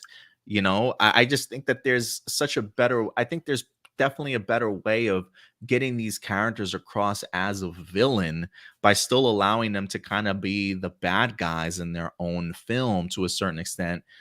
But how they utilize that, I don't really know. But there is a part of me that wonders if the anti-hero aspect of what they've been doing for Venom and for something like Morbius and now Kraven, maybe if that's just the wrong route to go, and people are tired of the anti-hero concept. But No, again, that's just my speculation. I don't know. What do you think? I think the issue we're having is that I don't really believe in anti-heroes. Me either. To be totally honest with you, I think it's just that people like villains, and it's hard to have a villain be a villain when people tend to lead the villains. It's a trope of wrestling going on right now where the heels get cheered, you know what I'm saying, the faces get booed. For those who don't know that, heels the bad guy, the face is the good guy. There's more heels over than anything. Poor Seth Rollins couldn't be a heel to save his life because they're just going to get behind him, you know what I'm saying, and cheer him on. The CM Punk effect, you know what I'm saying, different things like that. It's hard being a villain nowadays. People want villains from the jump, but the greatest villain is created. So yes, you want him to be a villain, but how does he become a villain? What happens to that journey? You know what I'm saying, that we used to go on for villains being, you know what I'm saying, created. Like Dr. Doom didn't always start off as a bad guy. You know what I'm saying? Aspects in his life, his hate for Reed Richards, him not getting what he wanted, you know what I'm saying, it turned him in, you know what I'm saying, to a bad guy. So what we're going through with this is maybe he starts off, and this is me just speculating about the movie, and this is again cautionary optimism about what this movie is going to be. Yeah. Maybe the thing is he's so against his father because of what had happened to his brother and how his father raised him, right? That's what we get from the trailer. But what if we get to the final chapter of the movie, you know what I'm saying, that third act, and he realizes that everything his father telling him was true. You know what I'm saying? And then he adopts that, you know what I'm saying, and start doing it. Y'all are gonna cheer him when he starts beating people up, you know what I'm saying, killing people and stuff like that. When everything he's doing is actually a villain acts. But we look at him the same thing with Venom. Venom's been a villain for so friggin' long, but even in the comics, the comics right now, Venom isn't a villain. You know what I'm saying? He keeps going back and forth. Venom does what's best for him. Eddie Brock does what's best for him. You know what I'm saying? At the moment, what was Eddie Brock start out with? Somebody who was jealous of Spider-Man. You know what I'm saying? And wanted to kill that was the villain. Oh, I hate Spider-Man because Spider-Man has everything that I want.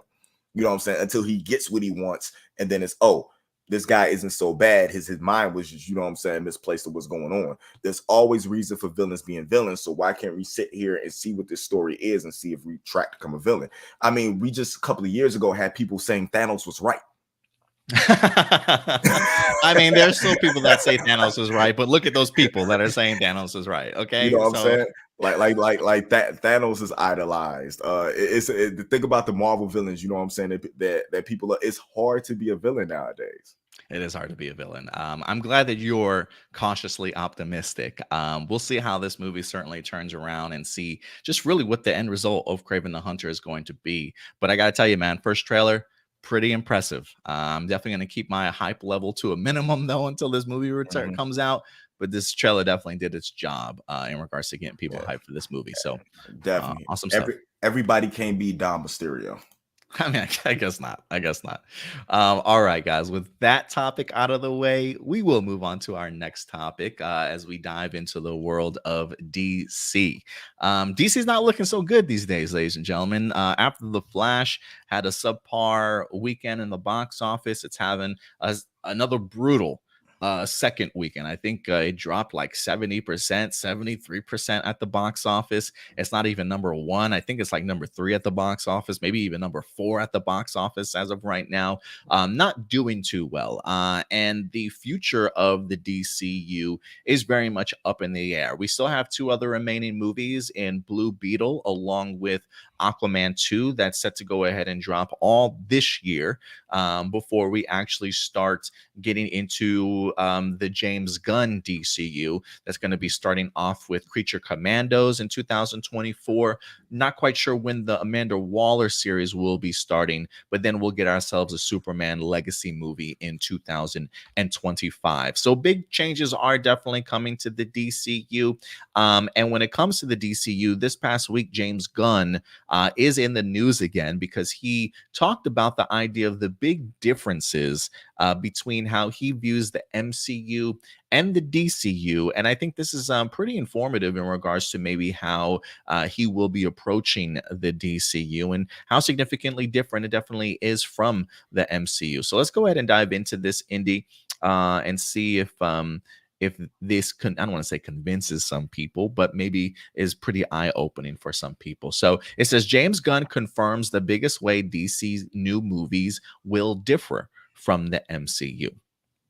I think this was him still talking to Michael Rosenbaum, I believe, on his podcast. Yeah, it says fans finally have an idea of how James Gunn's new DCU will differ from the MCU when things kick off in 2025 with Superman Legacy. In a conversation with Michael Rosenbaum, Gunn revealed the biggest difference between the superpowered universes comes in the form of its world building.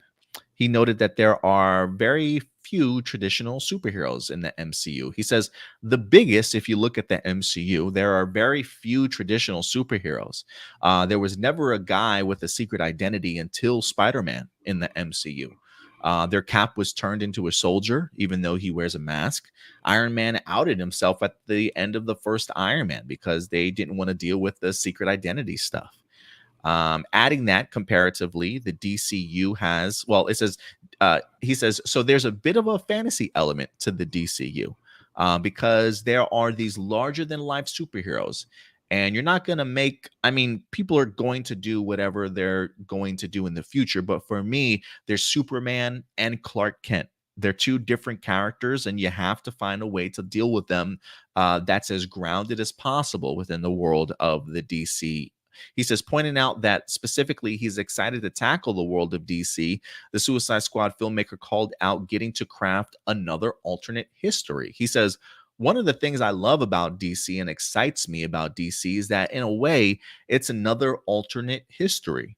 It is Gotham City and Metropolis and Star City and Bloodhaven, all these different places in this other reality. And it makes it a little bit like Westeros in some way. I love that about it. I love that we get to create true world building in DC. It isn't just we're throwing some superheroes on Earth. So I think that right now, that's one of the key differences. So that's how James Gunn certainly looks at one of them. And I think one of the things that he's kind of talked about in the past too is the idea of really enjoying the concept of world building, that once we get into something like Superman Legacy, that we will ultimately see that this world's already kind of populated with certain heroes. It says while the MCU takes place largely in real world locales like London, New York City, and San Francisco, the world of DC's mythos takes place on a completely different fictional Earth with nothing to base itself on. That means Gunn and the various creatives he brings in get to design the look and the feel of this world from the ground up. yes, this sounds like a little daunting, but this is a blank canvas idea, could be exciting for a filmmaker or showrunner wanting to define their little corner of this superhero world. So I thought this was actually pretty enlightening, and a pretty, look, I always love hearing James Gunn's thoughts on um, how he wants to tackle some of these movies. And for me, I really love the idea of what he's stating here. Um, if anything, for me, the fact that I've read past articles where James Gunn has mentioned the idea that once we get into Superman Legacy, we're going to see that there are sort of superheroes already established in this world. I do think it is quite appealing to creatives, whether that be writers and directors, to be able to kind of come into a fresh new world, a fresh new sandbox, with really nothing kind of holding them back. You don't necessarily have to worry about real world sort of locales or locations. You can really create sort of the own your, like he says in this article, your own little corner of the DCU.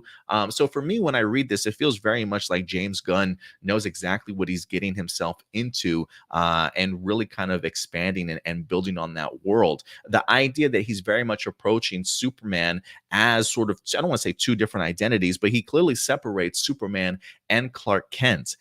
So I am looking forward to seeing the personality attributes that James Gunn brings to both of those characters, while having the same actor certainly play that out.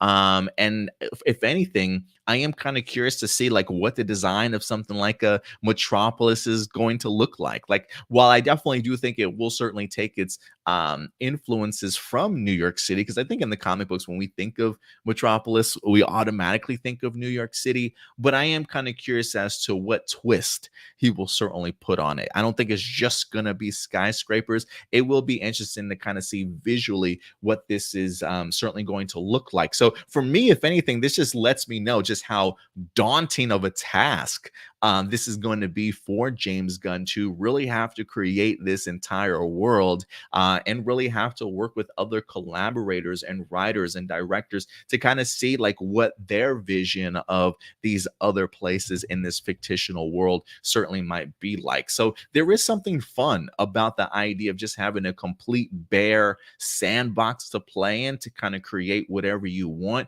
without certainly feeling like you're relegated to our actual history here in the world that we have sort of already built for us. So this just feels very promising to me in regards to just all the different characters that we're going to be getting, and also just the fresh takes on maybe the concept of superheroes that we're going to be getting also. So this seems pretty exciting to me, honestly.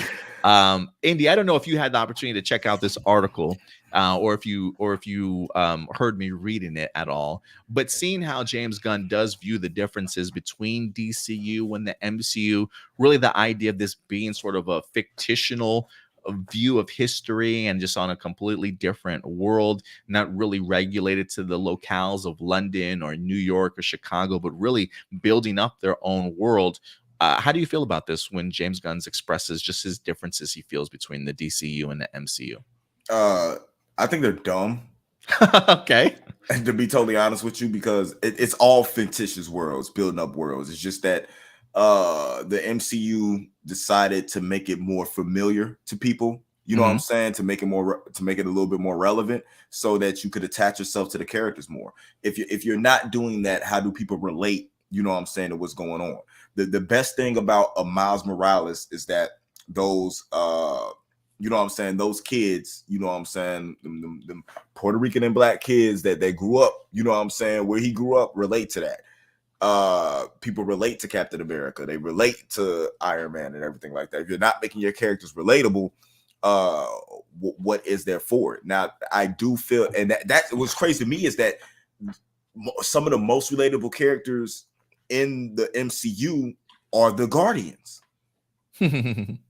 So I'm understanding he's trying to separate them so that people don't have expectations of the DCEU being like the MCU. That's what he's trying to do. Don't expect this to be like this because we are different. You're not different. You're just set in a different universe with characters that do similar things that are iconic for what they're iconic for. you're Batman. So I feel like the DCU, as long as you get Batman right, you're normally okay. But he's literally doing what the MCU did, what they're getting ready to do with Blue Beetle. And I kind of think, although they say they had all these good things to say about the Flash, there's a reason why they said the Blue Beetle was the first character in the new DCEU and why it wasn't the Flash. You know what I'm saying? So I see what he's trying to do, but I really wish some people would just go, no, we want it to be like this, but we're going to do it our own way. Eventually we'll get there. Just stay tuned and see how we tell our story, instead of trying to draw a line saying, no, we are different. No, you're not different. You're an alternative. Again, the Tiller's going to love me for this. WWE, AEW. It's both wrestling. They both tell stories, you know what I'm saying, that many different ways. It's just an alternative, you know what I'm saying, to the other thing. It's more the same, just different ways you tell stories. I will say I there's a part of me that definitely agrees with the Blue Beetle statement you made about why they're making him the new DCU character. If anything, it's just like, look, we don't want to repeat at the box office of the Flash. You know, like we hope the idea of, if we say that the Blue Beetle is part of the DCU, then you'll be like, oh, so there's a reason why I need to watch this, because it's connected to the bigger overall scope of what James Gunn is connected. This isn't just some throwaway character I don't need to go see. It's just like, no, we do need the money at the box office for this movie, guys. So if we tell you it's part of the DCU and you believe that's where it begins, maybe you'll actually come out to see this film. Right. Look, I do think it is pretty good, pretty good. I think it's pretty smart of James Gunn and them to certainly say it. Whether or not it definitely works, we'll certainly see. But look, I get what you're saying in the sense that it is, while it may not necessarily be different, it is an alternate. I do want my alternate to be as different as possible.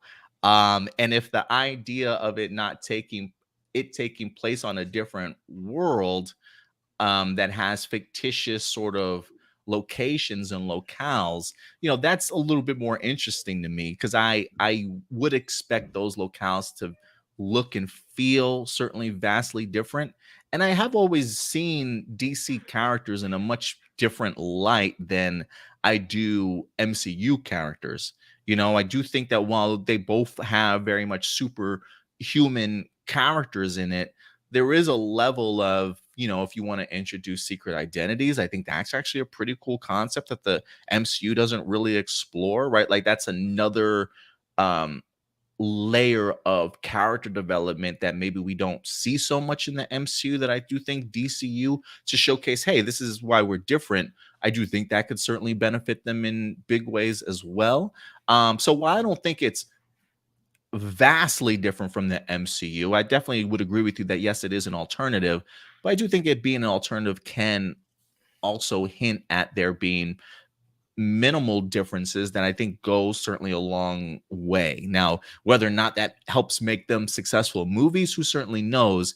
But I think we've always stated here before, when it comes to the MCU and DCU, or at least DCU, like, I've always expected Detective Comics to feel different than what Marvel Comics has certainly put out. And so when I watch my DCU movies, I do expect them to kind of approach them differently than how I do see Marvel Studios approaching their MCU things. So I'm hoping that that's really what James Gunn is certainly talking about here in regards to the differences here. And while those differences will still put value in the DCU certainly going forward. But I definitely agree with some of the things you're saying, for sure. Hey, I got you on this. He says different locales other than New York and like Chicago and stuff like that. You mean like Wakanda, like Titan, like space, like the you know what I'm saying, like anywhere they go in Ant-Man, like, you know what I'm saying, like they've had that. I think the fact that I think they keep calling back, and when people think Marvel, they think like Avengers, you know what I'm saying, Battle New York and stuff like that. That they've expanded to so much more than that. Secret identities, yes, I get what you're saying on that, but we have plenty of characters over here. I look at me arguing for Marvel. We have plenty of characters over here with secret identities. Just the fact that you're so connected to the person that you forget that, you know what I'm saying, that their identity is a secret, or that they're portrayed as that. Think of Spider-Man. Think of Miss Marvel. You know what I'm saying? That they're just on smaller scales when it comes to, you know what I'm saying, what happens. There's plenty of characters out there with secret identities that have to deal with trying to keep their identity secret. The whole essence of the Spider-Man trilogy was him going, he has to live one life or the other. He can't have both. And then he ends up, you know what I'm saying, going, I can't live a double life. I am Spider-Man. You know what I'm saying, type thing by the end of the movie. That was one of the biggest revelations that he had. So I think it's just the fact that right now, as much as I hate to say it, because I love Matt Reeves' Batman and different stuff like that, Marvel is just better at telling stories than what DC is. And when James Gunn gets on board and he tells stories similar to how he told with Guardians of the Galaxy, or even with Suicide Squad, his version of the Suicide Squad was a very good story. You know, it translated into very much character development. Loved everything that's going on. When we start seeing that translation on screen for DC, that's when they'll start their run, because they've just been really bad at telling cohesive stories. Yeah, they absolutely have been. And the box office is certainly showcasing that. So we'll see how this turnaround happens. But let us know your guys' thoughts. James Gunn points out at least maybe one of the differences that he feels people will certainly see once he actually starts doing his DCU and the world building that certainly comes as a part of it. Does that excite you guys, or do you just see it as another day at the office for something like the MCU? Let us know your thoughts in the comments section box below, and we'll definitely continue that discussion going forward. Let's see here. And moving on to the next topic, we'll stay in the world of DCU, as Indy, your boy Jensen Ackles is in the news. My boyfriend. Coming fresh off of Supernatural and his time on The Boys season 3, if I'm not mistaken. Jensen Ackles is in fact back in the news here this week, as Brave and the Bold, the new Batman movie, is back in the news. We literally last week just talked about the idea of the director of The Flash, Andy Muschietti, being on board for Batman Brave and the Bold. Well, Jensen Ackles, who has been a very long time proponent of wanting to play Batman, is back in the news again. I do believe, if I'm not mistaken, he has done animated work in regards to the voice work for Batman, but actually getting to be a live action Batman definitely is something that he's certainly missed the mark on, but he's very much open for the idea. And while we definitely do not have a Batman cast yet in this James Gunn world, Jensen Ackles is definitely putting his name out there, ladies and gentlemen. So let's go ahead and dive into this. This is coming to us from Deadline.com, saying Jensen Ackles would want to play Batman in Brave and the Bold, and joke that Pedro Pascal would end up getting it. Pedro's in everything these days, man.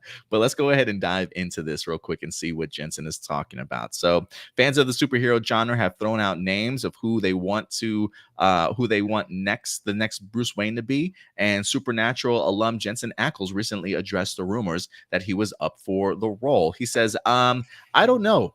Even if I knew, I wouldn't tell you, is what Ackles said. He says, I mean, could I do it? Sure. Would I want to do it? Yes. Ackles joked that Pedro Pascal would probably get the part, adding, will I be mad when Pedro Pascal gets it? Yeah. God bless you, Pedro. You just keep killing it, buddy. But let me know when you pass on something, is what he said. He also continued, look, right now, nobody's talking about anything. There's a strike going on in the entertainment industry, and until that gets solved, nobody is having conversations about anything. Would I entertain the idea of playing my favorite superhero of all time? Nah, I'm good. It seems like a lot of work, you know? You got to put in a bat suit and be a superhero. Clearly, he's joking and being sarcastic, but he does say, I would love it. Sign me up. So yeah, I do think Jensen Ackles would absolutely love the opportunity to go ahead and play Batman at some particular point in time. Indy, he's been pretty open about wanting to have played this role live action also at some point, hasn't he? Yes. And what are your thoughts on this? He should. I feel like if you pop Jensen Ackles into the little AI thing, it's going to tell you it's a okay. There is no fandom, maybe other than Rihanna's, that is as adamant about somebody being in any role he could possibly be in other than Jensen Ackles. Matter of fact, while you're at it, put the entire starting cast of, you know what I'm saying, Supernatural in roles as it would go, and please give us our Misha Collins as Harvey Dent as Two-Face. I mean, because just think about it. Jensen Ackles, Jared Padalecki, you get Mark Shepard, you get Jeffrey Dean Morgan, you know what I'm saying? You get Jim Beaver, you get Misha Collins. I mean, you got top-notch people who have a following, you know, that could honestly play these roles, and he fits a Bruce Wayne Batman aesthetic so friggin' well. You know what I'm saying? Like he just fits that. He would be perfect for the role. And the look that I think they're gonna go with and the storylines for the Brave and the Bold, right in there. Plus, you have a built-in friggin' fan base, you know what I'm saying, that's gonna follow this man anywhere. Think about the convention lines to see the new Batman. You know what I'm saying? And at the same time, off the popularity of him getting Batman, we could probably get Supernatural Rebirth, or, you know what I'm saying, spinoff coming and bring the Winchesters back, you know, just off of that, because this man is highly popular. You know, it's just that he's got that underground, you know what I'm saying, popularity. He's got that Stephen Amell thing going on, except he does more jobs than what Stephen Amell does. So I would be all for him playing Batman. I think he should. I've been campaigning him for a minute. And if you want to be good with it, him Batman, Pedro Pascal, Joker, and then cast anybody else you want to around that, and you got gold. Man, a Pedro Pascal Joker would be rather interesting. I don't know if it's my first choice, but I would definitely be open to kind of seeing what Pedro would do with that character. That'd be pretty interesting. That would make me almost feel like going back to classic Adam West Batman. I don't know why. I kind of would like to see what kind of flavor Pedro would certainly bring. I do think that you described Jensen Ackles perfectly when you said he's got that underground popularity. He may not necessarily be like a star in Hollywood, but this man definitely has a huge following. You know, if there is any issue that I have with fun fact, both Batwoman and Gotham Knights both tried to get Jensen Ackles as Bruce Wayne, but he was doing other projects at the time. Yeah, I have certainly read that, and that would have been pretty interesting. You know, again, I look, I will say this, and this is no disrespect to Jensen Ackles. What was the last like big film that Jensen Ackles has been in? Do you know, Indy? No, but that Soldier Boy role that he had. Yes, perfectly done. Yeah, he was perfectly cast for Soldier Boy for sure. And if there was sort of like any like prerequisite to showing, hey, I could be a big time hero in a big time movie, I think that was probably a pretty good role for him in regards to showing like I can deliver not only performance but action as well if you need me to. So I did really enjoy seeing his role as Soldier Boy. You know, if there is any issue that I have with Jensen Ackles being a Batman, I mean, look, the guy's 45 years old. He don't look 45 if you ask me. When I Googled it, I was actually hella surprised that he's 45 years old. He looks like he's probably still in like his mid 30s. So I do think that he could pull off the role. There is a part of me that just wonders whether or not James Gunn might go with somebody a little bit younger. I mean, look, this is going to be like Batman with a son. So you do need a Batman that is a little bit older to validate him having a kid. But if there's any worry that I would have, it's because of that underground popularity that maybe wouldn't give him that role of like, I wonder how those in Hollywood view Jensen Ackles. Do they think that he can be sort of like a franchise sort of leading man when it comes to something like Batman? But if anything, if there's anybody that I do think gives him hope, it's somebody like a James Gunn that probably I do think would probably take the risk to go ahead and bring somebody on board like a Jensen Ackles, because I do think maybe his biggest thing is having to get over that hurdle of being the TV guy. Because I almost feel like, I don't want to say that puts him in the same realm of somebody like Grant Gustin, but I do feel like, or like you mentioned, like a Stephen Amell, it's that idea of, will they trust him in Hollywood to be the lead of a big franchise? So I am just kind of curious as to how people in Hollywood view Jensen Ackles. But I do think he would do a good job. Not taking anything away from him, because I do think that he would certainly do a pretty good job here. I'm What gonna were you gonna jump in and say something? yeah, I'm gonna tell you like this. Everybody keeps talking about the when the CW went downhill. It was after 15 seasons of Supernatural that led into every show that ever became popular leaving that they started struggling on what to do, and ratings started to flop. Then it died after Stephen Amell left.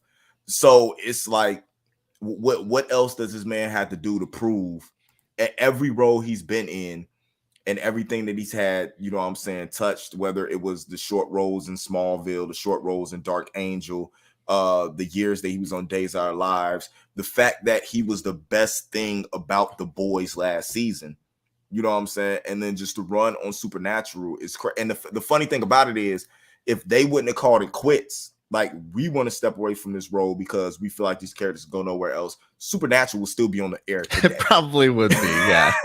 Probably would be. So and just the voice acting that he's done for the character playing Bruce Wayne just shows you that he's capable of fitting the aesthetic of what's going on. He has the look, you know, he has the tone. Like, his normal voice is the best Batman voice I have ever heard in my life. Like, him just normally talking. So it works for me. And when we talk about age, let's remember Ben Affleck is 50. And we still want him to come back and do his Batman movie. That's true. That's very true. That's very true. Michael Keaton is how old? And he just put the cape and cowl back on. Yeah, that's true. I mean, we want to see him in more things. So you make a good point. Age is just a number, I guess. Marcelino says, I mean, James Gunn is friends with Michael Rosenbaum and puts him in his project. So if his friends with Smallville Lex Luthor, he might just make Jensen Ackles Batman. Definitely a possibility, Marcelino. Yeah. Definitely not. I'm definitely not saying that there's no way. I am just kind of curious as to how Hollywood certainly views Jensen, if he's capable of it. But I do think that he can pull it off. I really do think so. I think they're very favorable of them Winchester boys, because Jared Padalecki keeps getting work. Jensen Ackles keeps getting work.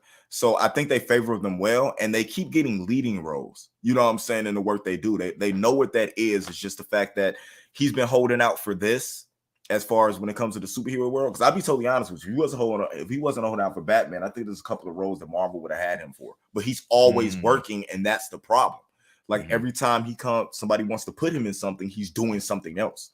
So I don't think it's the fact that they don't want to take a risk on him. It's the fact that this man is constantly working. Yeah, he doesn't. He's constantly in something. So yeah, he definitely has his value. So yeah, let's see. AI, plug this man in and see how a box office would do with him as the lead. But yeah, guys, let us know your thoughts. Jensen Ackles for years has been very open about wanting to play the role. He thinks Pedro Pascal is going to steal it from him, but maybe he definitely gets the opportunity to finally play Batman live action. Again, like he mentioned, we are currently in the middle of a WGA strike. Not many people are currently looking that far in advance or really trying to, do casting as of right now. So we'll see what eventually happens, but maybe Jensen Ackles at some point in time will make the short list. But let us know. Is Jensen Ackles somebody that you would like to see as Batman, or do you have other people in mind? Let us know your thoughts in the comment section box below. And with that, we will stick in the realm of DC for our last DC topic for the day, as the world of James Gunn's DCU continues to kind of come together. A few months back, we talked about the idea of a Swamp Thing movie, as James Mangold, in fact, did come out and confirm he will, in fact, be attached to that particular project. So we got James Mangold coming fresh off of his time from Indiana Jones 5 that has been wrapped. I do expect that movie to be released here within, I don't remember when, I believe Indiana Jones drops this upcoming week, if I'm not mistaken, or maybe next week. Somebody in the comment section dropped the release date for Indiana Jones. So James Mangold's got a movie certainly coming out, most notably known for his time on Ford v Ferrari, which was a great movie. He also fresh off of Logan, which is an amazing film people absolutely love. He also did The Wolverine, the second installment for the Wolverine movies also. And now he's in fact attached to not only do a Star Wars movie, but also Swamp Thing. And since he has in fact been confirmed to do Swamp Thing, he recently came out and talked about his vision for how he views putting together a Swamp Thing movie. So actually, let me remove Indy right now until he comes back. And in the meantime, let me go ahead and pull this up here for you guys. This comes to us from comicbook.com. James Mangold sees Swamp Thing as a standalone gothic horror movie. Let me go ahead and bring this up and tell you exactly what he says in regards to this. He says, Swamp Thing will be part of the DC Studios franchise reboot that's in the works, and the project has landed the Wolverine and Logan director, James Mangold. Mangold has quite a few big franchises on his plate right now. He's debuting Indiana Jones 5 this summer. It's also been announced that he will helm a pivotal Star Wars movie exploring the beginning of the Jedi Order. When it comes to Swamp Thing, Mangold will be tackling one of the most pivotal entities in the DC universe. So how much is that weighing on him? Short answer, not at all. This is what he says. He says, while I'm sure DC views the Swamp Thing as a franchise, I would be viewing it as a very simple, clean, gothic horror movie about this man monster just doing my own thing with this, just a standalone. Mangold told Variety. He added that he's been toying for years with the idea of making a kind of Frankenstein movie before calling James Gunn and Peter Safran about doing something for DC Studios. It does go on to say anyone who has seen James Mangold movies know that he has a pretty clear signature of telling standalone stories with clear and pointed narrative, character, and thematic arcs. He's never been lured by the franchise universal model. Even the Wolverine and Logan were each treated as standalone films, barely connected to the larger X-Men franchise beyond the indirect references to past events. His Star Wars project is going all the way back to the beginning of the Jedi Order timeline, sidestepping the larger franchise lore almost entirely. So yeah, James Mangold really talking about how he feels and views this very much as a standalone movie, sort of in the realm of doing something very Frankenstein monster, but still a very simple gothic horror movie. And listen, I think this is a really great point of view from James Mangold. I do think that there is value in the idea of doing standalone movies these days.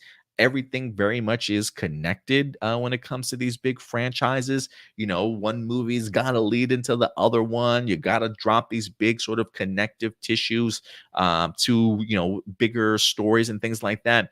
And while I personally do think that something like Swamp Thing will in turn lead to bigger things, because it would just feel odd for them to not tackle something like a Justice League Dark, or to build up sort of like this gothic side of things. Having something like a standalone Swamp Thing movie, I think, would be a really great sort of first place to start. And if you are looking for that kind of standalone aspect, I think James Mangold has definitely proven himself in regards to creating those type of movies that is simply just focusing on the narrative. And that's another thing out of this article that really jumped out at me, is just the focus of where he is going with this character. Because I do think at the end of the day, your scripts have got to be incredibly successful, and you got to have some very powerful characters. And if that's really the only focus that James Mangold has to worry about, and not necessarily worry about how am I going to connect this to this, or how does this previous movie fall in line with this one, if you're literally just focusing on just the character, the story, and the arc, I think you might be setting yourself up very much for success. And just really based off of how James Gunn's DC1 slate has been revealed, I already love the idea that each project feels very individual, feels like it is capable of certainly standing on its own, but adding to the bigger lore of things. Same thing when it comes to Supergirl, Woman of Tomorrow. That seems very much like it's not connected to anything, very much a standalone movie to just establish these characters and, most importantly, establish the world that you're now creating. And so for me, I love exactly everything that James Mangold is certainly saying in here. Clearly, he knows the DC universe wants them to go ahead and make this into a franchise. Obviously, you certainly want these characters to become popular and eventually get a trilogy, but I do think that there is value in focusing on just telling the first story and not worrying about bigger interconnected pieces, at least as of right now. But Indy, when you hear this article from James Gunn, how do you view it in regards to? Let me bring you back in here. How do you view his thoughts on this? I'm upset because I feel like we had the perfect Swamp Thing. Yeah. If you guys have not checked out the DC Universe Swamp Thing series, it literally ran for one season. The first episode dropped, and like the same day, they're like, "We're canceling the show after the first season." But if you watch the season, pretty compelling stuff, man. It was so good. It was so good. I'm listening to this in a standalone gothic horror movie. You know how I feel about this. I keep hearing, no, there's not going to be a Justice League Dark. You're not going to get Zatanna. That's what I keep hearing. We have no plans for Constantine. Like no, don't view it that way. I can't have no other way to view it. Everything with the DCU, they keep telling me standalone, because they don't want to commit to creating a multiverse or a universe within their thing, because they wanted to do it the way they did the last time. When we keep telling them as fans, you're rushing. When they were announcing all these movies, you might be moving too fast. It took the MCU 10 years to build what they had, and you're trying to do it in 4 movies. It's not going to work. So now that they just keep saying everything is standalone, because they have a fear of saying that they have a universe because of what happened. Swamp Thing, as great of a character it is, he only stays entertaining for so long. So it entertaining, I think, for one movie though. No? Yeah, but you want a character like this to have more than one movie, with all the complexity and everything, happen, all the interactions that he has with other characters, just him being in touch with the green. Swamp Thing is like an omnipresent figure, in the DC universe. Like, you can contact Swamp Thing from anywhere in the world just by talking to a freaking plant. The relationship between Swamp Thing and Poison Ivy. I mean, there's so much stuff to explore with this character that I don't want you telling me that it's going to be a standalone movie. Like, just like the Joker movie. You know what I'm saying? I feel, it's a standalone movie. No, I feel like that movie was something else, and you put face paint on a guy and called the Joker to sell the movie. That would have been the same movie without you calling it the Joker, without, the ties and everything like that. It'd have been the same exact movie. You just wouldn't have had comic book fans going to see it. Give us what we want. Give me this that leads into a Justice League Dark. You don't even have to establish all the characters with standalone movies. You could just have Constantine pop up at the end, like, I need you for something. You know what I'm saying? Because we know who the other characters are. Keanu needs something to do. You know what I'm saying? Like, come on, man. Indy, I love you, man, but I feel like you're talking yourself in circles here. First, it's like, we rushed you guys. Like, you guys rushed to give us interconnected movies for Justice League. It didn't work out. You guys should take your time. And then when they are taking their time, you're like, no, but I want you to rush and give me Justice League Dark and Zatanna sort of thing. That's what it feels like you're saying. It's not just that. I mean, they have characters that work for standalone, like Superman, Batman, Wonder Woman, Flash. You rush to team them up to make, this Justice League, when they could have been 2-3 movies by themselves, especially Batman. We should have had a Man of Steel 2 before you even thought about a freaking Justice League. We didn't get that. But when it comes to a character like Swamp Thing, we already had a Constantine. We already have this lore that's out there. We already have a Constantine movie.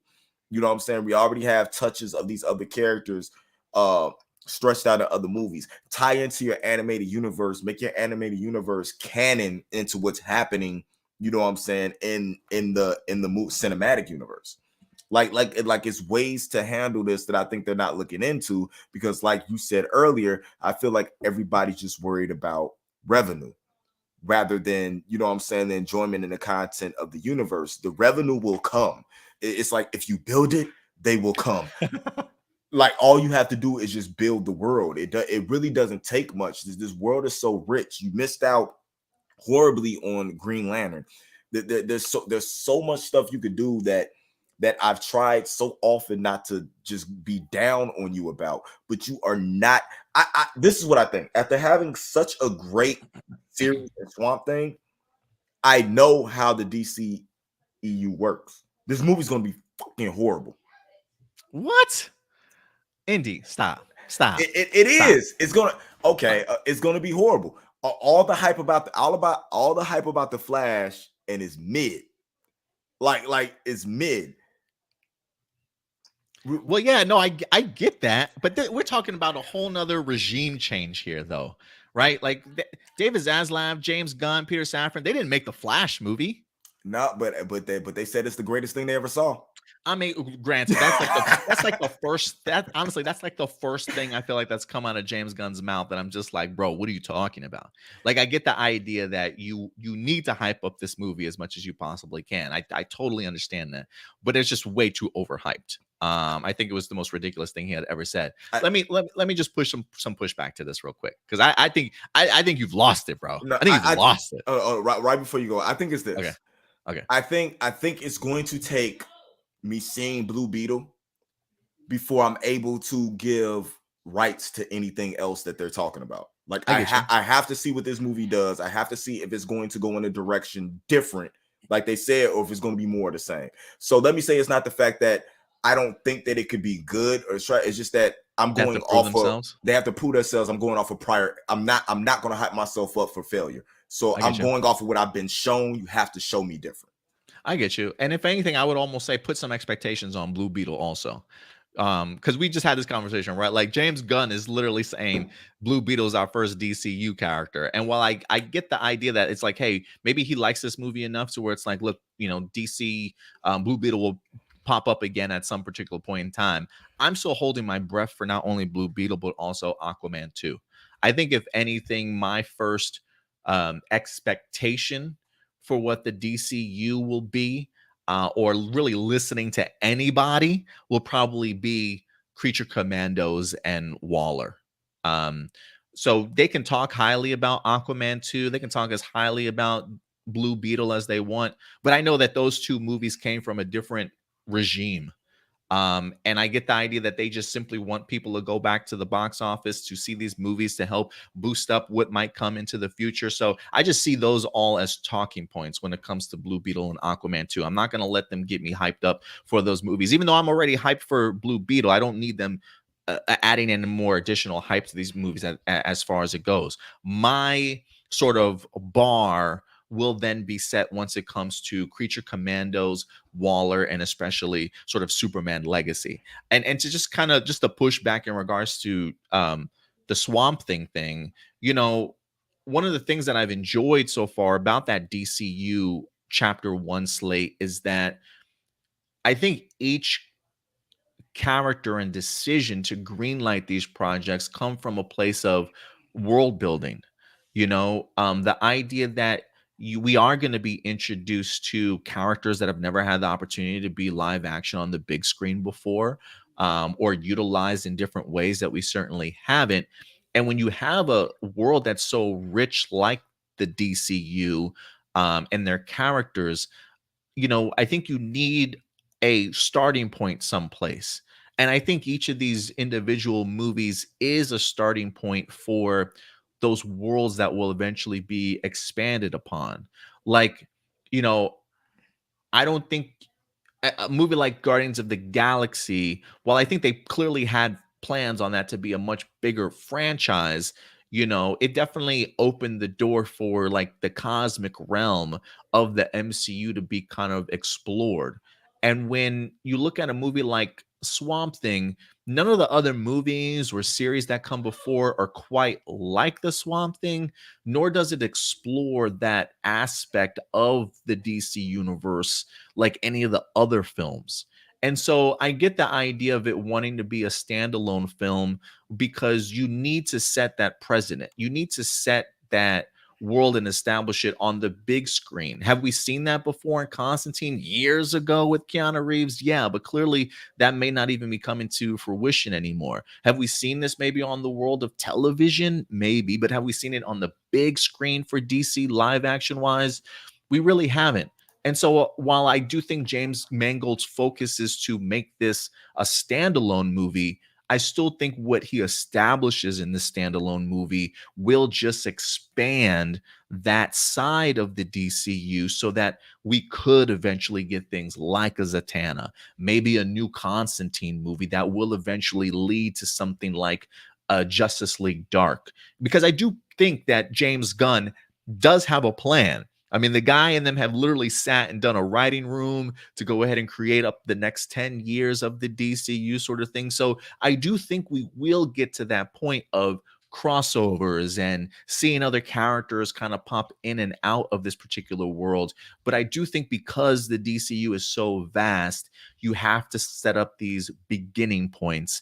And I do think that that's what the chapter 1 slate of Gods and Monsters is really set to do. So I do think that we will eventually get to what you want, Indy, but I do think that there is an importance of starting off with standalone movies, establishing these characters initially, and then utilizing those solo films to then expand upon. Now, not to say that we're not going to get a Swamp Thing 2 eventually, but I do think you have to establish a beginning aspect somewhere to then eventually get to something like a Zatanna. But we'll see. We'll see how what formula they certainly come up with. But I do think there's some value in what James Mangold is saying here. But I do think they'll eventually get to where you would like to see them get. But they got to earn it. And I think that's going to be the hard part. But I do think creating these standalones is a way that you earn it when your focus is just the characters, just the world that you want to create. And maybe it'll give them a leg up that they didn't have before. So that's just my thoughts on it. Well, I'm 40. He's like, I ain't got much time, y'all. I ain't got much time. No, I get you, man. That's why I was telling Stuart the other day, when Marvel's pushing back some of these movies like years 2027, like Avatar's last film's not going to be released till like 2035. I'm like, man, I got to start popping my vitamins, doing some push-ups or something, because I need to survive for all these films. I had a kid too late in life for this. I got way too much stress going on right now to be waiting all this time for movies. Yeah, you and me both, man. You and me both. But yeah, guys, let us know your thoughts. How do you feel about what James Mangold said? Let us know your thoughts in the comment section box below. And we'll definitely continue to talk about this in the future. All right. And we got one last topic for you guys today, Indy, that we're going to be wrapping up. One that I think you're going to be eager to certainly get into. Last week, I believe we talked about the idea of One Piece trailer, the standalone, or not standalone, the live action One Piece trailer dropped last week to rave reviews. I've actually been a really big fan of what we wind up getting from the trailer, but the show is back in the news this week as we have been revealed the actual budget for One Piece, and holy cow, is Netflix definitely putting their money where their mouth is, or their money, their mouth where their money, I don't even remember the slogan of that, but they're definitely putting a lot behind this particular series in order for it to be pretty successful. So let's go ahead and dive into this. This comes to us from comicbookresources.com. One Piece live action has a bigger budget than Game of Thrones.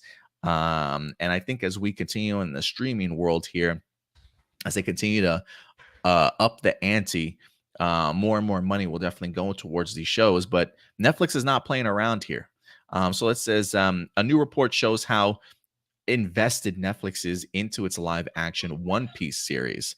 It says live action anime adaptations are never cheap, but Netflix's One Piece is taking its production to a whole different level. According to a report from Daily Dose of Anime, the per episode budget for the live action One Piece is a staggering $18 million, making it the most expensive series the streamer has ever produced. For context, the previous record for the highest per episode budget for a live action series was held by Game of Thrones at $15 million, while Disney's The Mandalorian nearly reaches that figure as well. While a big budget doesn't necessarily translate to a quality show, which I think is important to point out, the fact that Netflix has put this much faith and financial backing into One Piece is a positive sign for anime fans who have become accustomed to the streamer turning out half-baked adaptations, like the unfortunate take on Cowboy Bebop. Regardless of its storyline, if the visuals are as good as those in Game of Thrones or The Mandalorian, the money may well be worth it. So yeah, and it says fans got an early look at some of the visuals at the earlier this month with the release of the live action trailer. While some were critical of its approach, citing its MCU style humor as a tired trope, others are impressed by the look of the series, which surpassed the low expectations set by previous anime adaptations. The trailer provided a brief look with its gargantuan budget is going, showing a CGI Sea King and a glimpse at Luffy's devil fruit powers, neither of which seem to have upset the fan base particularly. Still, $18 million is an unprecedented amount of money for an episode of television, with the first season costing a total of $150 million. Yes. A lot of money's being put into this indie. I think you're excited for this series. Maybe I'm wrong though. I'm not sure if this is something that you and John have talked about or not. But one, what did you think of the trailer? And two, what do you think about this budget? Okay. This budget seems wild for people who don't understand anime. You know what I'm saying, and manga. One Piece is the longest running anime, you know what I'm saying, in manga. One of the longest, with over 1,000 canon episodes. That's no filler. Jesus. Over 1,000 canon episodes, lots of content, and has one of the biggest fan bases ever. So when you talk about a massive budget, me and John will talk about it on the pod because we discussed it. It might not be enough. It might not be enough because of the following that, you know what I'm saying, One Piece has. Me and him, neither one of us, when we first started talking about this, when it was revealed, we both said, we don't know. We have to wait on the trailer. And that comes from previous live action releases of anime that we saw. That's not talked about the Dragon Ball movie that doesn't exist. Death Note, like the only real good one that we both agreed on was the Bleach live action that was done. But the Bleach live action wasn't a Netflix, it was Japanese made, you know what I'm saying, put on Netflix. And that's probably why it was so well received. Netflix is hit and missed with live action. So this right here for the One Piece with us was going to set the bar for what Avatar, The Last Airbender, was going to look like, you know what I'm saying, with that live action, because they're spending a lot of money on that, you know what I'm saying, as well. And we came to the consensus that it's money well spent. From what we saw, they got the characters on point, you know what I'm saying. Looking at the casting, we ripped the casting apart when we just saw who they cast. When we saw them full costume in the trailer, we went, oh, okay, these people really want to do this. I mean, the lead character that's playing Luffy actually went and spent like time on a ship to learn how to be a pirate. Wow. You know what I'm saying? Like, they're taking these roles very seriously. The visuals were clean. It looks like money well spent, and it looks like a true adaptation of the anime to live action. The only thing I'm afraid of is the amount of anime and manga that they're adapting into one season of live action, where how many episodes is going to be. Because the one thing about that everybody loves about One Piece is that if you see a character in One Piece, you're going to know the backstory. You're going to know why they're doing what they are. You're going to see the character develop, every single character. That's why an arc in One Piece can last like 100 episodes, because they're going to let you know what every single one of them pirates is doing, one-on-one, solo, with how they get through stuff, through everything that they're going through. So as long as they can keep people tied into what makes One Piece good, especially for those who haven't seen it before, that could probably create a new fandom for this, because this to me is where anime is at its height right now in America that what has ever been, right? This could blow the top off of it. And this is what can let us have those Dragon Ball Super movies be blockbusters, you know what I'm saying, in the cinema, and playing more than 2 theaters, you know what I'm saying, in each city. This could be the turnaround for, you know what I'm saying, anime in the West. And I feel like that's what they're trying to accomplish. They chose the right manga to adapt into a live action, and I'm just hoping that it goes the way it's supposed to go. Yeah, I would agree with you. If any, do you know how many episodes are in this season? We just talked about It's this. like 8 or something like that. I I think it's like think 8 or it's 10. I think it's 10. I'm pretty sure it's 10. That's what I'm afraid of, trying to adapt what they're adapting in 10 episodes for the arc that they're doing. Yeah, I mean, I'm kind of curious as to like, will even the first 10 episodes or 8 episodes, will that even encompass the first arc, or are they going to be No. reliant on the idea of a season two to kind of continue that story? So I am kind of curious as to where season 1 will begin and end. You're definitely much more knowledgeable about One Piece than I certainly am. But one of the things that I mentioned, oh, go 8. ahead. 8 episodes. Okay. 8. 8 So eight which, oh episodes my at god. 8 episodes at $150 million budget, so about $18 million per episode. Visually, I will say this while you contemplate while you contemplate that, I will say, one of the things that I immediately talked about when Stuart and I talked about the trailer was, it's like, man, I feel like I'm already in the world. I feel like they've done just such a good job of the aesthetics and the set designs. I mean, the scope of this world just feels very much larger than life, and it looks clean too. It doesn't look shoddy. It doesn't look questionable. It looks like the money that they spent. I can visually see it in the trailer, and for me, that immediately throws me into the world. I'm in love with these characters and their character designs already. Like I want to join them on their ship, and that's just from the great trailer and the great production value, and the teases that we wind up getting in this particular trailer. So it's definitely won me over. It's definitely a season that I'm going to certainly watch and hopefully enjoy. But I definitely understand maybe some of the hesitancy that some people might have in regards to, being burned by past, anime adaptations into live action on Netflix.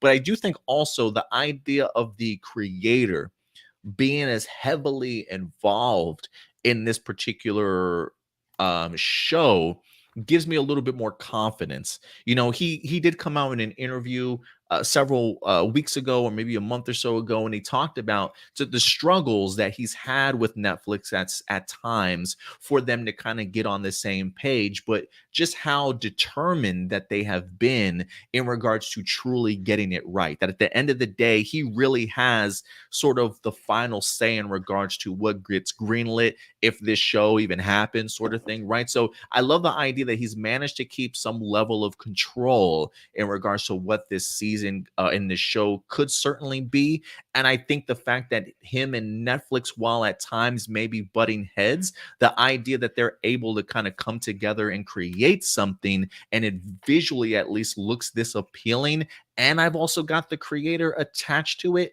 gives me a little bit more hope than I do with other projects that might have come in the past, to know that not only are they that committed to the creator's vision actually being shown, but the fact that they're putting that level of money behind this dude's commitment to this show gives me a little bit more hope that they are trying to do things in the best interest of the show, more or less than just the revenue that comes out of it. I mean, don't get me wrong, I'm sure Netflix wants this to bank for sure, but I do think that their commitment to the production value and allowing the creator to certainly tell his story, while I'm sure there's probably some corporate hands getting involved, wanting to kind of change things here or there. If they can find themselves a really good balance and bring this to life, I'm definitely all for it. And just from the trailer alone and seeing how much they've put behind it gives me some confidence behind this particular series. But we'll definitely have to see. Again, big budgets do not equal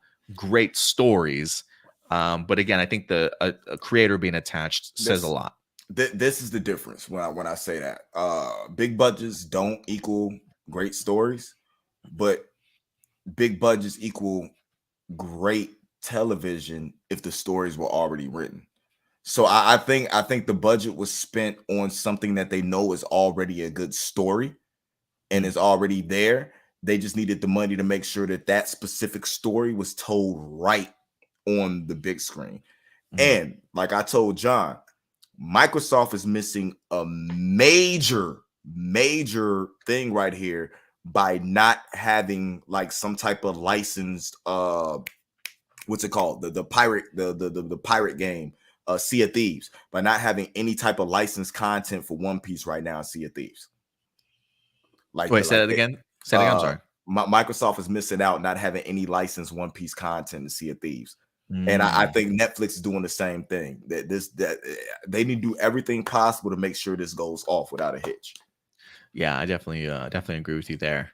But yeah, guys, let us know your thoughts. Blossom did say, what they're doing a One Piece live action. I wonder how they've got Nami.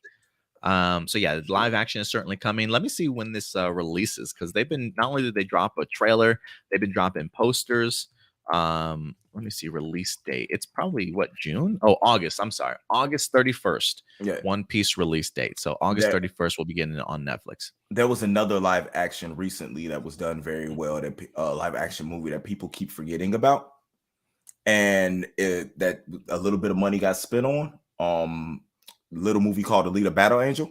Oh yeah, So that when you say you want something that's going to be good, I always set that as the mark. Alita Battle Angel. Yeah, I almost wonder if like better marketing could have put that over. I think that movie probably just broke even financially. I know some people were saying, man, James Cameron should have directed that instead of Robert Rodriguez. Maybe the movie would have made a little bit more. But I thought Robert did a pretty good job, to the point where I certainly wanted a sequel. I was pleasantly surprised when I went and saw Alita Battle Angel, considering just how little marketing that movie did. I remember sitting in the theaters and walking out pleasantly surprised, wanting a sequel. And as far as I know, for those of you who are big Alita Battle Angel fans, they still have plans on doing a sequel. So give it some time, and hopefully we'll definitely get one. Which something where this One Piece live action could lead into. You know what I'm saying? That sequel getting greenlit faster. And If it's successful, yeah. And I think that was up against some steep competition when it dropped too. It certainly might have been. But yeah, are you guys talking about this on Anime Assembled on Monday? Do you? Yes, we actually covered this, and the whole Anime Assembled, if you guys want to check it out Monday, was literally about One Piece and the Black Clover movie on Netflix. So it was a big Netflix love fest the entire episode. I love it. I love it. So yeah, keep your eyes out, guys, for Monday for an episode of Anime Assembled with Indy and good old John Forsaken. So yeah, definitely go ahead and check that out on Monday. But yeah, guys, let us know your thoughts in regards to the budget of One Piece. Are you hella impressed by it?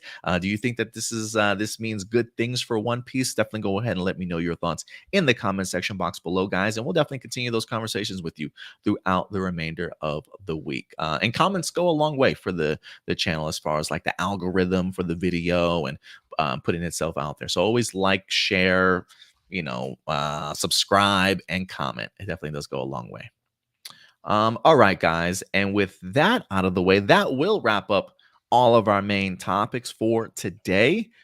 But I think you guys know what time it is. It's time for live viewer questions.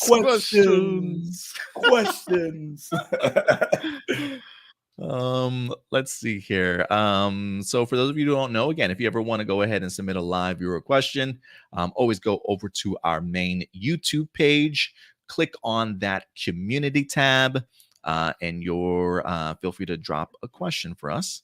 And we'll always get to your questions at the end of the show. And any questions that we don't get at the end of the show, we will definitely go ahead and make in its own separate video. So again, go over to A+ Hero Report, click on that community tab. Let me just refresh the page just to make sure I get all the questions here. So yeah, we don't got too many. We got 4 questions right now, so we should be able to knock some of these out. Let me go ahead and sort this from newest. Oh, so Marcelino didn't go crazy today. He's got a question in there, so we'll see. First up, we got good old Peg C, also Ram Jam in the live chat. Hey Adam, how's it going? Hope you and your family are doing well. Yeah, we're not doing too bad. What do you think? Who do you think will take over for Simon Bennett after Cosmic Fury? And then 2, do you think live action Batman Beyond movie will ever see the light of day? And if so, who would you cast to play Terry McGinnis?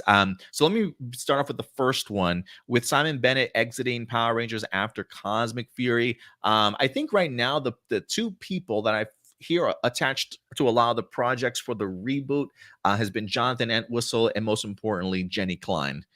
Jenny Klein has taken over as showrunner, I think, for the reboot series that Jonathan Entwistle is directing. And I do believe she's going to be the showrunner for the young adult or I don't know if it's the kids programming or not, but I do know that there is another Power Ranger project in the works outside of what Jonathan Entwistle is working on that Jenny Klein is going to be the showrunner of. So whether or not that's going to be the kids programming side of things or another young adult sort of series for it to work on, I do believe Jenny Klein will probably have a pretty big role similar to what Simon Bennett did, but for the new iterations of Power Rangers. Datila, what's up, Datila? It says, don't forget you can also show support by sending a super chat, just like that, Datila. Thank you so much for showcasing the people an example. And again, remember, once you do a super chat, you immediately get brought up on screen, and we'll definitely address you first and foremost.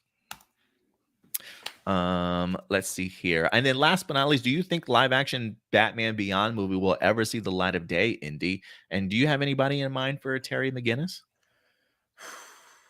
Terry, am I pronouncing that? McGinnis? Yeah. Would it weird for me to say Jensen Ackles? No, I'm just Nightwing.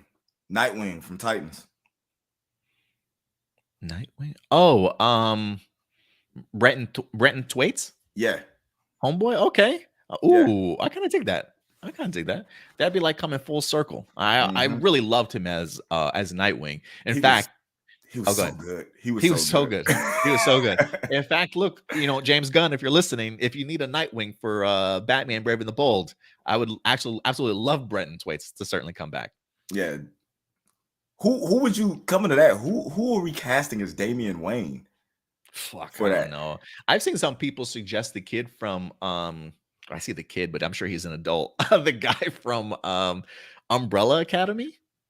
Yeah, he's like a grown man now, isn't he? I don't know how old he is. I don't even know how old he is, but he's got the sarcasm and attitude to be just a little asshole. Like he's like a grown man playing like an 80-year-old man in a kid's body. Like let's give it to a real kid that can grow up. Yeah, I am kind of curious as to like how old their Damian Wayne is going to be too. I'm curious if they're going to stick to like comic book age accurate or if they're going to like just go up a little bit older or not. So we'll see. But as far as like, do I think a Batman Beyond movie will ever see the light of day? Look, we've been hearing reports that the Batman Beyond movie has been dependent on getting greenlit as to whether or not the Flash movie does successful at the box office. And if we are to go by that, we're never going to see Batman Beyond. But there is just something, to me, there is something about the idea of like relying on whether or not you should greenlight a movie about a character that's not even the main lead of a Flash movie, and depending on that box office for another character's movie to determine whether or not we should get a Batman movie. Like there are a ton of people that, even if you thought the Flash was mid, I think a lot of people really enjoyed Michael Keaton in the movie. For some people, like I definitely enjoyed him along with Sasha Calle and definitely want more of them. So I do think it's one of those things like, well, even though the Flash movie didn't do well, should fans that were really impressed with Michael Keaton as Batman sort of get punished because another character's movie didn't do so well, when I do feel like Michael Keaton was one of the brighter spots of that movie. So I do think that there is an appetite for more Michael Keaton out there. And so I will say, yeah, there's a part of me that would say, yes, we would perhaps maybe get ourselves an Elseworlds movie. I don't know how connected or if connected to the DCU at all, but I will give it like a 40% chance that we get ourselves a Batman Beyond movie with Michael Keaton. What do you think, though, Indy? You think we're ever going to see Batman Beyond, or do you think his opportunity's been missed? How many times this episode have I called DC stupid? I don't understand why they don't think. See, this is my thing. I think they're devaluing the name Michael Keaton to start off with. Well, with anything, because by saying like we need to see what a Flash does before we greenlight a movie that could possibly have Michael Keaton lead is dumb. It's dumb. It don't make no sense to me. When you go with his track record of what he's had the past, let's say the past 6 years, then let's not even go through his history of movies he's been in. He was nominated for an Oscar from Birdman. Yeah, let's just look at this, because you could build a cast around him for anything. So you're waiting to see what the Flash does for a co-star role that Michael Keaton had in a movie that didn't even star him, that you sold for the people who went to go see, that you sold off the back of Michael Keaton. So it makes absolutely no sense to me, because you decided to have a star. You decided to have a star in your movie that was controversial, not on both sides, because liberals and conservatives had an issue with Ezra. So what do you want? What do you have no idea what you want. Your problem is, I can guarantee you have no idea how to do a Batman Beyond movie. That's why you're putting it on the success of the Flash. You know, I there's a part of me that is hoping that this report is false. Again, I don't know how accurate it is. They have mentioned the idea that sources tell them, yada, yada, yada. It has come from reliable. I feel like the things that I have read do come from reliable sites, news outlets, and things like that. But that just seems like an idiotic sort of way to determine whether or not you should greenlight a movie if a supporting character is in it, but the main leads movie doesn't do that well. So to me, it doesn't. To me, it does make me curious as to the credibility of that decision in the first place. Because to me, it's just like, if Michael Keaton is getting praise, if people are praising Sasha Kaye as Supergirl, I've seen a lot of people saying we want Sasha Kaye back as Supergirl. Whether or not James Gunn actually casts her in Woman of Tomorrow, the Supergirl solo movie, who certainly knows? But I do think if there's a hunger, even if the Flash movie didn't do well, you focus on the positives and you expand upon those. And I think the idea of Michael Keaton getting the praise that he has from the Flash, I think should certainly warrant DC to at least think about the idea. Even if he's not going to be the Batman of your DCU, if somebody can put together a really great script and we can get ourselves a Elseworlds sort of Batman movie of Batman Beyond, I would be all for it. But so I don't know. I don't know how credible it is, because it just sounds like a dumb idea, Indy. It just sounds like a dumb idea. I don't mean Batman Beyond a dumb idea, but I mean just relying on the Flash to do that. I don't know. It could be something where they put the report out there to throw us off the track too. They could be throwing again. Oh, Datilla, here we go again. It could be one of the old wrestling tropes where they put false news out there to lead you off of what the finish is going to be. Wait, where'd you say that? I don't even see that in the comments. You see that in the comments? No, I'm just commenting on wrestling because I know gotcha. it's a big event today, so I'm making as many wrestling remarks as I can. I got you. Marcelino, what's up, Marcelino? What are your thoughts on the YouTuber Tyrone Magnus? Do you watch his videos or like his content? Isn't Tyrone like the reaction guy? He's the reaction guy, but I know him from like Dragon Ball Absalon, like voice acting. Less than I know YouTube. I know he's older than us. Is he? Yeah, I think he's born he's born in 76 or something like that. I know he's older than us, been around, but like, yeah, he does trailer reactions, different reactions to different stuff. I think that's all cool, but I think that's a trope now as far as like the reactions go. Everybody does it. I'm looking to see him as a content creator to do more stuff similar to the voice acting, the voiceovers, or just different type of content, because it's so many more people. Don't get offended by this, Tyrone, if you ever watch this, but there's so many people out here that do that content and do it more consistently and better, that I feel like he's more talented in other avenues. You know what I'm saying? That he could do other stuff. I like to see him do more of that stuff. You know, to be fair, looking at his YouTube page, I mean, the man's got 1.9 million subscribers. I mean, this dude's about to hit 2 million subscribers. So he definitely seems like he's doing something right. You know, I have not, it's been a while since I've seen his reaction videos, honestly. You know, for me, if anything, I've mostly seen him from movie trailer reactions is what I've kind of seen him for. As far as any other content that he talks about, that I certainly don't know. But I think he's been around for such a long time and has such a big following that people will certainly give him the time of day. I mean, the guy's got unboxing videos, wild world news, things that he reacts to. The try not to laugh challenges and all that. Yeah, so he definitely does try and bring different aspects to his reactions. I just haven't followed his content enough. I don't follow him on YouTube, but I have enjoyed the reactions that I have seen uh, uh, in a while. He also says, could you name a film that was a box office bomb for the first week or two, but afterwards it quickly became a box office hit, grossing more money than expected?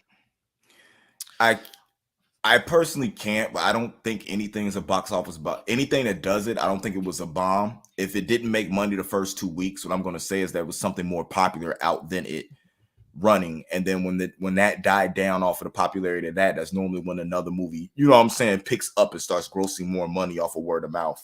A lot of times it depends on when you come out and what you come out with, but I can't off the top of my head think of anything. I can only think of box office bombs that were really good movies that didn't get enough credit, like the Guyver, and you know what I'm saying, like Oh yeah. different stuff like that. I can't think of something that was doing bad and then all of a sudden did good. It's normally the other way around. They do good and then all of a sudden they do bad. I will say the one thing that came to mind immediately when I saw this question, it's only because I remember this just random ass stat um from years ago when I read about it. But Avatar was not a big box office hit at all. The original Avatar um earned $26 million as opening night before earning $77 million through the opening weekend. So the movie made $77 million opening weekend, and it has now gone on to be like the number one movie grossing of all time.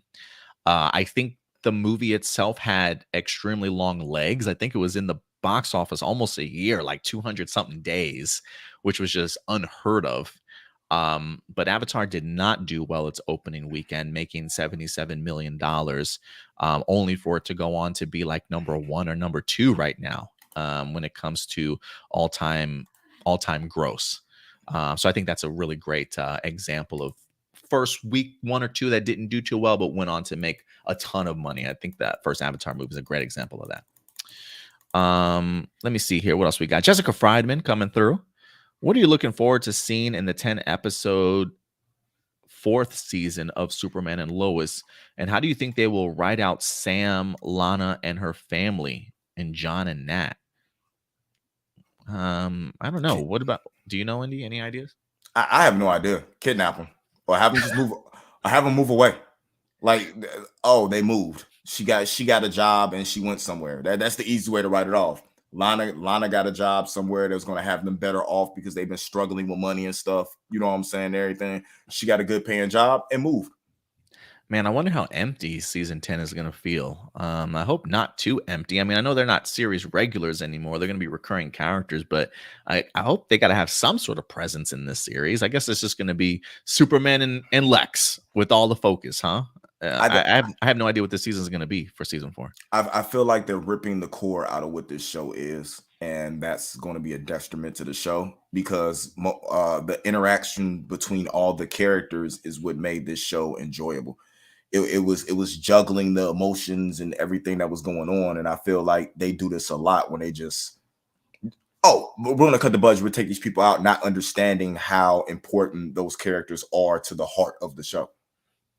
Yeah, and that's one again, that's one of the reasons why, again, we haven't seen the fourth season yet, so we don't know exactly what the lower budget's going to make this show look like. Is that budget just really going to be cutting out the actors themselves, but the visuals will still look incredibly great, right? Don't really know what this series itself is certainly going to look like, but it does make me think to myself, like, man, if you got to go through all that work and all those changes to just give us a Superman and Lois season 4, I can't get a Gotham Knights season 2, man.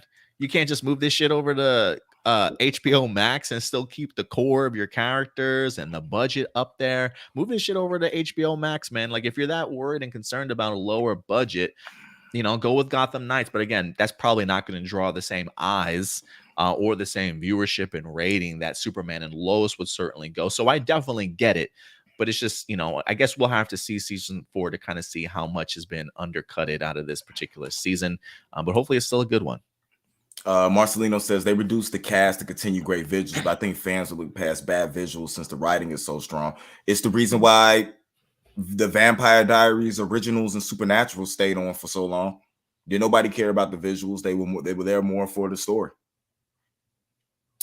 He also says it's great. It's great that Superman and Lois got renewed. If only Stargirl got another season. It don't they have a season coming on with that? I think they can. I think it's done. I think it's wrapped up already. Oh. And last but not least, Blossom. Remember how Bulk and Skull found out their identities in the In Space finale? Yeah. How'd it be if I had those two as one of our Rangers' secret keepers? They kind of see the kids morph by accident. That'd be pretty cool. Of all the Ranger seasons, which Ranger teams are most badass to you? To me, all of them, especially the Rangers I have a crush on. Oh, you can't answer the question like that. You can't just say all of them. Come on, how you gonna make us choose and then you say all of them? Especially the crush you had, especially ones you had crushes on. So you had crushes on all of them, like what? Which Ranger teams are the most badass to you, Indy? Man, this Mystic Force. Are we talking just Americanized? We're talking Rangers, not Sentai. Yeah, right? Rangers. Yeah, Rangers. Because I want to say Go Kiger so bad. Yeah, I know you do. Mystic Force, RPM. Ooh, RPM, I think is a pretty good one. Yeah. I think SPD is very underrated. Ooh, that's a good one. Yeah. I'll go with I definitely want to go with Time Force. To me, Time Force was pretty badass. I mean, honestly, the actor Daniel Southworth alone was pretty badass in that particular series. So yeah, man, I probably would go with Time Force for me personally. Yeah. Frankie W off previous question said the Wizard of Oz and Hocus Pocus both did not do well in the initial runs, but over time became classics. I wonder if you count memorabilia if they ultimately ended up making huge profits. Wait, say which ones? The Wizard of Oz and Hocus Pocus. Oh, okay. I didn't even know that. The funny fact, every time people talk about Hocus Pocus, I don't know why. Like, I immediately, for some reason, get visuals of Ernest Scared Stupid in my head before I go to Hocus Pocus. I have no idea why. I like it. That's pretty funny, dude. Yeah, I honestly have not seen any of the Hocus Pocus movies. Maybe the first one, but it's been years. So yeah, to finish off your question though, Blossom, yeah, for me, it's probably going to be Time Force. If anything, I love me the Quantum Ranger, Eric. I think he was pretty badass on his own.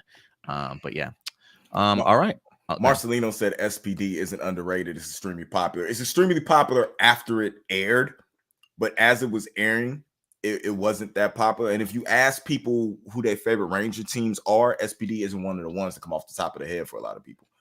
Oh no, man! I think I think a lot of people like SPD. You guys are diehard. You guys are diehard fans. You know what I'm saying? When it comes to the casual viewer, because that's what they want to capture. Half the people don't know who SPD is. Shout out to Justin. What's up, Justin, for coming through? I saw you pull up his name. I just wanted to. Justin Israel, man. That's my guy. He used to. Fun fact about Justin. Used to be one of the best videographers, you know what I'm saying, in Indiana. Had made some amazing visuals. I kind of wanted him to get back into that one day, but he's rich and living in Vegas, so you probably never see him again doing that. But yeah, guys, that will wrap up our live viewer question portion of the show. So not too bad, guys. Thank you for everybody's certainly their participation here this week. But yeah, I think that will wrap it up for us today. Unfortunately, Stuart could not be here today. I think he went to a pride parade. I think his girlfriend took him to a pride parade today. So wasn't able to join us, but hopefully he'll certainly be back next week as well. But we'll definitely keep you guys posted next week as to what time we definitely will be going live next Sunday for Hero Report. If anything, I believe in, we've been talking about the rebranding of this channel for a while, still working on getting some pieces definitely put together. You might have been able to see a little bit of a tease of it on Indy's Secret Invasion review. But if anything, I'm going to try and roll that stuff out starting in January. So we might have a different look here within the next several weeks. Still some pieces I'm definitely working on, but we'll see how it all kind of comes together. But continue to support the channel, guys. Again, if you want to follow us on Spotify, there is a link in the description box below. Feel free to go ahead and like these videos, subscribe to the channel if you haven't done so yet, and feel free to certainly share them. It definitely does help the algorithm. If people want to reach out to you on social media, man, where can they find you? At Nerd Mix Alpha everywhere, but first and foremost, right here, A+ Hero Report. Make sure you guys check in. Stream my music, Indie Uchiha, everywhere. And if you guys want to follow us on social media, right up here at A+ Opinions, very active over on Facebook, which is our main page. That's where we post all of our news, articles, posters, trailers. Keep you up to date throughout the week there. So check out our Facebook page. If you want to follow us over on Twitter and Instagram, certainly feel free to go ahead and do so as well. But until then, that will wrap it up for our show here, guys. We'll certainly see you next week. So in the meantime, do us a big favor, as always. Take care of yourselves, take care of each other, and keep it A+. We'll talk to you guys later. Bye.